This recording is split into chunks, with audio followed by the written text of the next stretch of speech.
मैं जिੱਥੋਂ मैं आया मतलब बुनियादी तौर ਤੇ ਤਾਂ ਕਿਸਾਨੀ ਪਰਿਵਾਰ ਦੇ ਵਿੱਚੋਂ ਤੇ ਉਸ ਸਮੇਂ ਜਿਹੜਾ ਮੇਰੇ ਵਰਗੇ ਬੱਚਿਆਂ ਦਾ ਮਾਹੌਲ ਹੁੰਦਾ ਸੀਗਾ ਨਾ ਉਹ ਇਸ ਤਰ੍ਹਾਂ ਨਹੀਂ ਸੀ ਸੋਚ ਸਕਦੇ ਕਿ ਮੈਂ ਜ਼ਿੰਦਗੀ 'ਚ ਆ ਬਣਨਾ। ਉਹ ਅਖਾੜੇ ਦੇ ਵਿੱਚ ਮੁਹੰਮਦ ਸਦੀਕ, ਰਣਜੀਤ ਕੌਰ, ਬਾਬੂ ਸਿੰਘ ਮਾਨ ਵੀ ਆਪ ਮਰਾੜਾਂ ਵਾਲਾ ਉੱਥੇ ਆਇਆ ਹੋਇਆ, ਬੂਟਾ ਸਿੰਘ ਸ਼ਾਦ ਵੀ ਸਟੇਜ 'ਤੇ ਬੈਠਾ। ਮਤਲਬ ਮੇਰੇ ਵਾਸਤੇ ਉਹ ਦ੍ਰਿਸ਼ ਮੈਨੂੰ ਕਦੀ ਜ਼ਿੰਦਗੀ 'ਚ ਭੁੱਲਦਾ ਨਹੀਂ ਗਾ। ਮੈਂ ਉਸ ਮੁੱਢ ਦੇ ਵਿੱਚ ਹੀ ਇੱਕ ਨਾਵਲ ਲਿਖਿਆ ਜਿਹੜਾ ਛਪਵਾਇਆ ਨਹੀਂ ਕਦੀ ਹੁਣ ਤੱਕ ਵੀ ਨਹੀਂ ਉਹ ਛਪਵਾਇਆ। ਸਫ਼ਰਨਾਮਿਆਂ ਦੇ ਵਿੱਚ ਵੀ ਮੈਂ ਉਸ ਤਰ੍ਹਾਂ ਦਾ ਲਿਖਿਆ, ਪਾਕਿਸਤਾਨੀ ਸਫ਼ਰਨਾਮਾ ਲਿਖਿਆ ਤਾਂ ਉਹਦੇ 'ਚ ਵੀ ਉਹੋ ਜਿਹੀਆਂ ਗੱਲਾਂ ਲਿਖੀਆਂ ਜਿਹੜੀਆਂ ਲੋਕ ਨਹੀਂ ਸੀ ਸੁਣਨੀਆਂ ਨਹੀਂ ਸੀ ਚਾਹੁੰਦੇ, ਪਰ ਉਹ ਸੀਗੀਆਂ। ਤਾਂ ਇਸ ਤਰ੍ਹਾਂ ਕਰਕੇ ਮੈਨੂੰ ਮਤਲਬ ਕਿਤੇ ਉਹਦੇ ਚਲੋ ਥੋੜ੍ਹੇ ਬਹੁਤੇ ਹਰਜਾਨੇ ਵੀ ਭਰਨੇ ਪਏ ਆ, ਮਤਲਬ ਚੀਜ਼ਾਂ ਦੇ ਥੋੜ੍ਹੀਆਂ ਬੁਰਾ ਭਲਾ ਵੀ ਸੁਣਨਾ ਪਿਆ। ਮੈਨੂੰ ਕੋਈ ਉਹਦੇ 'ਚ ਲੱਗਦਾ ਵੀ ਨਹੀਂ। ਮੈਂ ਉਹਨੂੰ ਕਹਿੰਦਾ ਨਾ ਵੀ ਤੁਸੀਂ ਦੱਸੋ ਮੈਨੂੰ, ਜੇ ਮੈਂ ਵਰਿਆਮ ਸੰਧੂ ਦੀ ਪ੍ਰਸ਼ੰਸਾ ਥੋੜ੍ਹੀ ਜਿਹੀ ਵੱਧ ਵੀ ਕਰ ਦਿਆਂ, ਕੀ ਉਹ ਵੱਡਾ ਕਹਾਣੀਕਾਰ ਨਹੀਂ ਗਾ? ਬਿਲਕੁਲ ਛੋਟਾ ਉਹ, ਤੇ ਮੈਂ ਉਹਦੇ ਬਰਾਬਰ ਕਿਸੇ ਤੂੰ ਤਾਂ ਰੱਖ ਨਹੀਂ ਸਕਦਾ ਵੀ ਜਿਹੜਾ ਉਹਦੇ ਮੇਚ ਦਾ ਹੈ ਨਹੀਂ ਗਾ।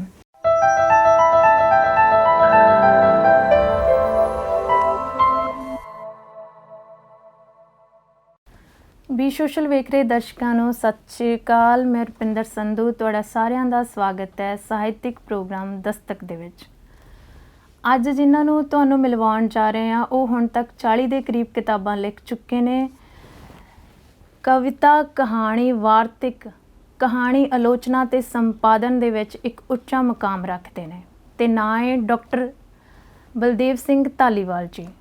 ਡਾਕਟਰ ਬਲਦੇਵ ਸਿੰਘ ਧਾਲੀਵਾਲ ਜੀ ਹੁਣਾਂ ਦਾ ਜਨਮ ਜ਼ਿਲ੍ਹਾ ਮੁਕਤਸਰ ਸਾਹਿਬ ਦੇ ਪਿੰਡ ਕੁਰਾਈਵਾਲਾ ਵਿਖੇ 20 ਨਵੰਬਰ ਸੰਨ 1959 ਨੂੰ ਹੋਇਆ ਅਤੇ ਆਪਣੀ ਸ਼ੁਰੂਆਤੀ ਪੜ੍ਹਾਈ ਉਹਨਾਂ ਨੇ ਪਿੰਡ ਦੇ ਪ੍ਰਾਇਮਰੀ ਸਕੂਲ ਤੋਂ ਕਰਨ ਤੋਂ ਬਾਅਦ ਪਿੰਡ ਝੋਰੜ ਤੋਂ 10ਵੀਂ ਜਮਾਤ ਅਤੇ ਉਸ ਤੋਂ ਬਾਅਦ graduation government college Muktsar Sahib ਅਤੇ ਉਸ ਤੋਂ ਬਾਅਦ ਆਪਣੀ MA, MPhil ਅਤੇ PhD ਦੀ ਪੜ੍ਹਾਈ ਪੰਜਾਬ ਯੂਨੀਵਰਸਿਟੀ ਤੋਂ ਮੁਕੰਮਲ ਕੀਤੀ। ਆਪਣੀ ਸਿੱਖਿਆ ਮੁਕੰਮਲ ਕਰਨ ਤੋਂ ਬਾਅਦ ਉਹਨਾਂ ਨੇ ਦਿੱਲੀ ਅਤੇ ਪੰਜਾਬ ਦੇ ਕੁਝ ਅਖਬਾਰਾਂ 'ਚ ਕੁਝ ਅਰਸਾ ਨੌਕਰੀ ਕੀਤੀ, ਜਿਸ ਦੇ ਵਿੱਚ ਪੰਜਾਬ ਦਾ ਬੇਹੱਦ ਮਕਬੂਲ ਅਜੀਤ ਅਖਬਾਰ ਨਾਂ ਲੈਣ ਯੋਗ ਹੈ। ਕੁਝ ਕੁ ਸਮਾਂ ਉਹਨਾਂ ਨੇ DAV ਕਾਲਜ ਜਲੰਧਰ ਵਿਖੇ ਅਧਿਆਪਨ ਦਾ ਕੀਤਾ ਅਤੇ ਸੰਨ 1992 ਦੇ ਵਿੱਚ ਪੱਕੇ ਤੌਰ 'ਤੇ ਉਹਨਾਂ ਦੀ ਲੈਕਚਰਾਰ ਦੇ ਤੌਰ 'ਤੇ ਨਿਯੁਕਤੀ ਪੰਜਾਬੀ ਯੂਨੀਵਰਸਿਟੀ ਪਟਿਆਲਾ ਵਿਖੇ ਹੋ ਗਈ ਅਤੇ ਇਸੇ ਯੂਨੀਵਰਸਿਟੀ ਤੋਂ 2019 ਦੇ ਵਿੱਚ ਰਿਟਾਇਰਮੈਂਟ ਤੋਂ ਬਾਅਦ ਉਹ ਪਟਿਆਲਾ ਵਿਖੇ ਹੀ ਆਪਣੇ ਪਰਿਵਾਰ ਨਾਲ ਰਹਿ ਰਹੇ ਨੇ। ਉਹਨਾਂ ਦੇ ਪਰਿਵਾਰ ਵਿੱਚ ਉਹਨਾਂ ਦੇ ਧਰਮ ਪਤਨੀ, 2 ਬੇਟੇ, ਨੂੰਹ ਅਤੇ ਇੱਕ 3 ਵਰ੍ਹਿਆਂ ਦਾ ਪੋਤਰਾ ਹੈ। ਗੱਲਬਾਤ ਕਰਾਂਗੇ ਬਲਦੇਵ ਸਿੰਘ ਧਾਲੀਵਾਲ ਜੀ ਦੇ ਨਾਲ। ਸਤਿ ਸ਼੍ਰੀ ਅਕਾਲ ਸਰ। ਮਿਹਰਬਾਨੀ ਰੁਪਿੰਦਰ। ਤੁਹਾਡਾ ਬਹੁਤ ਬਹੁਤ ਸਵਾਗਤ ਹੈ ਪ੍ਰੋਗਰਾਮ ਦੇ ਵਿੱਚ। ਸ਼ੁਕਰੀਆ, ਤੁਸੀਂ ਇਹ ਉਪਰਾਲਾ ਕੀਤਾ, ਟਾਈਮ ਕੱਢਿਆ ਮੇਰੇ ਵਾਸਤੇ, ਅਤੇ ਮੇਰੀ ਗੱਲਬਾਤ ਜਿਹੜੀ ਇੰਨੀ ਦੂਰ ਤੱਕ ਜਿਹੜਾ ਮੈਂ ਸਰੋਤਿਆਂ ਨਾਲ, ਦਰਸ਼ਕਾਂ ਦੇ ਰੂਬਰੂ ਹੋ ਸਕਦਾ ਤੁਹਾਡੇ ਇਸ ਚੈਨਲ ਰਾਹੀਂ, ਤਾਂ ਮਿਹਰਬਾਨੀ। ਸਰ, ਤੁਹਾਡੇ ਬਾਰੇ ਕਿਹਾ ਜਾਂਦਾ ਹੈ ਕਿ ਤੁਹਾਡਾ ਜਿਹੜਾ ਅਨੁਸ਼ਾਸਨ ਹੈ ਬਿਲਕੁਲ ਫੌਜੀਆਂ ਵਰਗਾ ਹੈ ਨਾ। ਇੱਕ ਨਿਤਨੇਮ 'ਤੇ ਉੱਠਣਾ ਅਤੇ ਬਿਲਕੁਲ ਉਸੇ ਤਰੀਕੇ ਨਾਲ ਆਪਣਾ ਜਿਹੜਾ ਨਿਯਮਿਤ ਰੂਪ ਦੇ ਵਿੱਚ ਕੰਮ ਕਰਨਾ। ਹੁਣ ਜਿਵੇਂ 2019 ਦੇ ਵਿੱਚ ਤੁਹਾਡੀ ਰਿਟਾਇਰਮੈਂਟ ਹੋ ਗਈ ਆ, ਹੁਣ ਦਾ ਜਿਹੜਾ ਸਮਾਂ ਇਵੇਂ ਦੀਆਂ ਜਿਹੜੀਆਂ ਸ਼ਖਸੀਅਤਾਂ ਹੁੰਦੀਆਂ ਨੇ ਜਾਂ ਇਵੇਂ ਦੀਆਂ ਜਿਹੜੀਆਂ ਜ਼ਿੰਦਗੀ ਨੂੰ ਬਹੁਤ ਨਿਯਮਿਤ ਤਰੀਕੇ ਨਾਲ ਜਿਉਂਦੀਆਂ ਨੇ, ਤਾਂ ਹੁਣ ਦਾ ਸਮਾਂ ਜਿਹੜਾ ਕਿਵੇਂ ਬਤੀਤ ਕਰ ਰਹੇ ਹੋ? ਰੁਪਿੰਦਰ ਜੀ, ਜਿਸ ਤਰ੍ਹਾਂ ਤੁਸੀਂ ਪਹਿਲਾਂ ਆਪ ਹੀ ਵਿਸ਼ੇਸ਼ਣ ਵਰਤਿਆ ਕਿ ਵੀ ਫੌਜੀਆਂ ਵਰਗਾ ਅਨੁਸ਼ਾਸਨ ਜਿਹੜਾ ਹੈ, ਤਾਂ ਇਸ ਕਰਕੇ ਮੈਨੂੰ ਰਿਟਾਇਰਮੈਂਟ ਦੇ ਨਾਲ ਕੋਈ ਬਹੁਤਾ ਫਰਕ ਨਹੀਂ ਪਿਆ। ਵੈਸੇ ਤਾਂ ਆਮ ਤੌਰ 'ਤੇ ਕਿਹਾ ਜਾਂਦਾ ਵੀ ਪ੍ਰੋਫੈਸਰ ਜਾਂ ਲੇਖਕ ਉਹ ਕਦੇ ਰਿਟਾਇਰ ਨਹੀਂ ਹੁੰਦੇ। ਕਿਉਂ ਨਹੀਂ? ਕਿਉਂਕਿ ਉਹੀ ਕੰਮ ਕਰਨਾ, ਉਹਨਾਂ ਹੀ ਸੰਸਥਾਵਾਂ ਨਾਲ ਜੁੜੇ ਰਹਿਣਾ, ਉਸੇ ਤਰ੍ਹਾਂ ਦਾ ਹੀ ਤੁਹਾਡਾ ਜਿਹੜਾ ਹੈ ਅਨੁਸ਼ਾਸਨ ਰਹਿਣਾ। ਜਿਵੇਂ ਤੁਸੀਂ ਸੰਕੇਤ ਕੀਤਾ ਕਿ ਮੈਂ ਹੁਣ ਵੀ ਉਸੇ ਤਰ੍ਹਾਂ ਹੀ, ਜਾਣੀ ਮੈਨੂੰ ਕਿਸੇ ਬਾਹਰੋਂ ਨਹੀਂ ਇਸ ਤਰ੍ਹਾਂ ਦੀ ਕਹਿਣ ਦੀ ਲੋੜ ਕਿਸੇ ਨੂੰ ਕਿ ਵੀ ਮੈਂ ਹੁਣ ਆਹ ਕਰਨਾ, ਮੈਂ ਸਵੇਰੇ ਉਸੇ ਵਕਤ ਹੀ ਉੱਠਣਾ, ਉਸੇ ਤਰ੍ਹਾਂ ਹੀ ਆਪਣਾ ਬ੍ਰੇਕਫਾਸਟ ਕਰਨਾ ਔਰ ਇਸ ਕਮਰੇ ਦੇ ਵਿੱਚ ਮੈਂ ਆ ਕੇ ਜਿਹੜਾ ਹੈ ਬੈਠ ਜਾਣਾ ਕੰਮ ਕਰਨ ਵਾਸਤੇ। ਤਾਂ ਉਸੇ ਤਰ੍ਹਾਂ ਹੀ ਜਿਵੇਂ ਮੈਂ ਅੱਗੇ ਯੂਨੀਵਰਸਿਟੀ ਦੇ ਵਿੱਚੋਂ ਲੰਚ ਟਾਈਮ ਵਾਸਤੇ ਆਉਂਦਾ ਸੀ ਦੁਪਹਿਰ ਨੂੰ, ਉਸੇ ਟਾਈਮ ਹੀ ਮੈਂ ਇੱਥੋਂ ਬਾਹਰ ਨਿਕਲਣਾ ਤੇ ਦੁਪਹਿਰ ਦਾ ਖਾਣਾ ਖਾਣਾ ਤੇ ਫਿਰ ਥੋੜਾ ਆਰਾਮ ਕਰਕੇ ਤੇ ਸ਼ਾਮ ਨੂੰ ਫਿਰ ਥੋੜਾ ਇਸੇ ਕਮਰੇ 'ਚ ਹੀ ਆ ਕੇ ਆਪਦਾ ਕੰਮ ਕਰਨਾ ਥੋੜਾ। ਤਾਂ ਇਸ ਤਰ੍ਹਾਂ ਦਾ ਰੂਟੀਨ ਜਿਹੜਾ ਹੈਗਾ ਇਹ ਮੈਨੂੰ ਕੋਈ ਜਾਣੀ ਇਹ ਨਹੀਂ ਕਿ ਵੀ ਬਾਹਰੋਂ ਕੋਈ ਮੈਨੂੰ ਕਵੇ, ਤੇ ਮੈਂ ਇਹ ਮੇਰਾ ਰੂਟੀਨ, ਮੇਰਾ ਖਿਆਲ ਹੈ ਕਿ ਜਦੋਂ ਤੋਂ ਮੈਂ ਅਕਾਦਮਿਕ ਖੇਤਰ ਦੇ ਵਿੱਚ ਆਇਆ ਇਹ ਰੂਟੀਨ ਬਣਿਆ ਹੋਇਆ ਇਸ ਤਰ੍ਹਾਂ ਦਾ। ਹਾਂਜੀ ਸਰ, ਸ਼ੁਰੂਆਤ ਦੇ ਵਿੱਚ ਜਦੋਂ ਆਪਾਂ ਸਾਰੀ ਬਚਪਨ ਦੇ ਵਿੱਚ ਹੁੰਦੇ ਹਾਂ ਤਾਂ ਸਾਰਿਆਂ ਦਾ ਹੀ ਸੁਪਨਾ ਹੁੰਦਾ ਵੀ ਮੈਂ ਇਹ ਬਣਨਾ, ਪਰ ਬਹੁਤੇ ਕਹਿੰਦੇ ਹੁੰਦੇ ਵੀ 80% ਲੋਕ ਉਹ ਨਹੀਂ ਬਣਦੇ ਜੋ ਬਚਪਨ 'ਚ ਸੋਚਦੇ ਨੇ। ਤੁਸੀਂ ਸ਼ੁਰੂਆਤ ਦੇ ਵਿੱਚ ਪਹਿਲਾਂ ਗਾਇਕ ਬਣਨ ਬਾਰੇ ਸੋਚਿਆ, ਗੀਤਕਾਰੀ 'ਚ ਵੀ ਹੱਥ ਅਜਮਾਇਆ ਮਤਲਬ ਤੁਸੀਂ ਨੇ, ਹੈ ਨਾ। ਫਿਰ ਕਦੇ ਕਦੇ ਤੁਹਾਡੇ ਅੰਦਰ ਇੱਕ ਅਦਾਕਾਰ ਵੀ ਪੈਦਾ ਹੋ ਜਾਂਦਾ ਸੀ ਵੀ ਮੈਂ ਇੱਕ ਮਸ਼ਹੂਰ ਅਦਾਕਾਰ ਵੀ ਬਣਨਾ। ਬੂਟਾ ਸਿੰਘ ਸ਼ਾਦ ਹੋਣਾ ਦੇ ਤੁਸੀਂ ਬਹੁਤ ਵੱਡੇ ਪ੍ਰਸ਼ੰਸਕ ਰਹੇ ਹੋ, ਉਹਨਾਂ ਦੇ ਨਾਵਲ ਬਚਪਨ ਤੋਂ ਹੀ ਤੁਸੀਂ ਪੜ੍ਹਨੇ ਸ਼ੁਰੂ ਕਰਤੇ। ਫਿਰ ਤੁਸੀਂ ਲਿਖਣ ਵੱਲ ਕਿਵੇਂ ਆ ਗਏ? ਕਿਉਂਕਿ ਜਿਵੇਂ ਹੁਣੇ ਤੁਸੀਂ ਕਿਹਾ ਵੀ ਤੁਸੀਂ ਕੰਮਾਂ ਨੂੰ ਲੈ ਕੇ ਬਹੁਤ ਰੀਝ ਨਾਲ ਕਰਦੇ ਹੋ, ਹੈ ਨਾ। ਲੇਖਕ ਕਿਵੇਂ ਬਣੇ? ਗੀਤਕਾਰ ਵੀ ਬਣ ਸਕਦੇ ਸੀ, ਅਦਾਕਾਰ ਵੀ ਬਣ ਸਕਦੇ ਸੀ।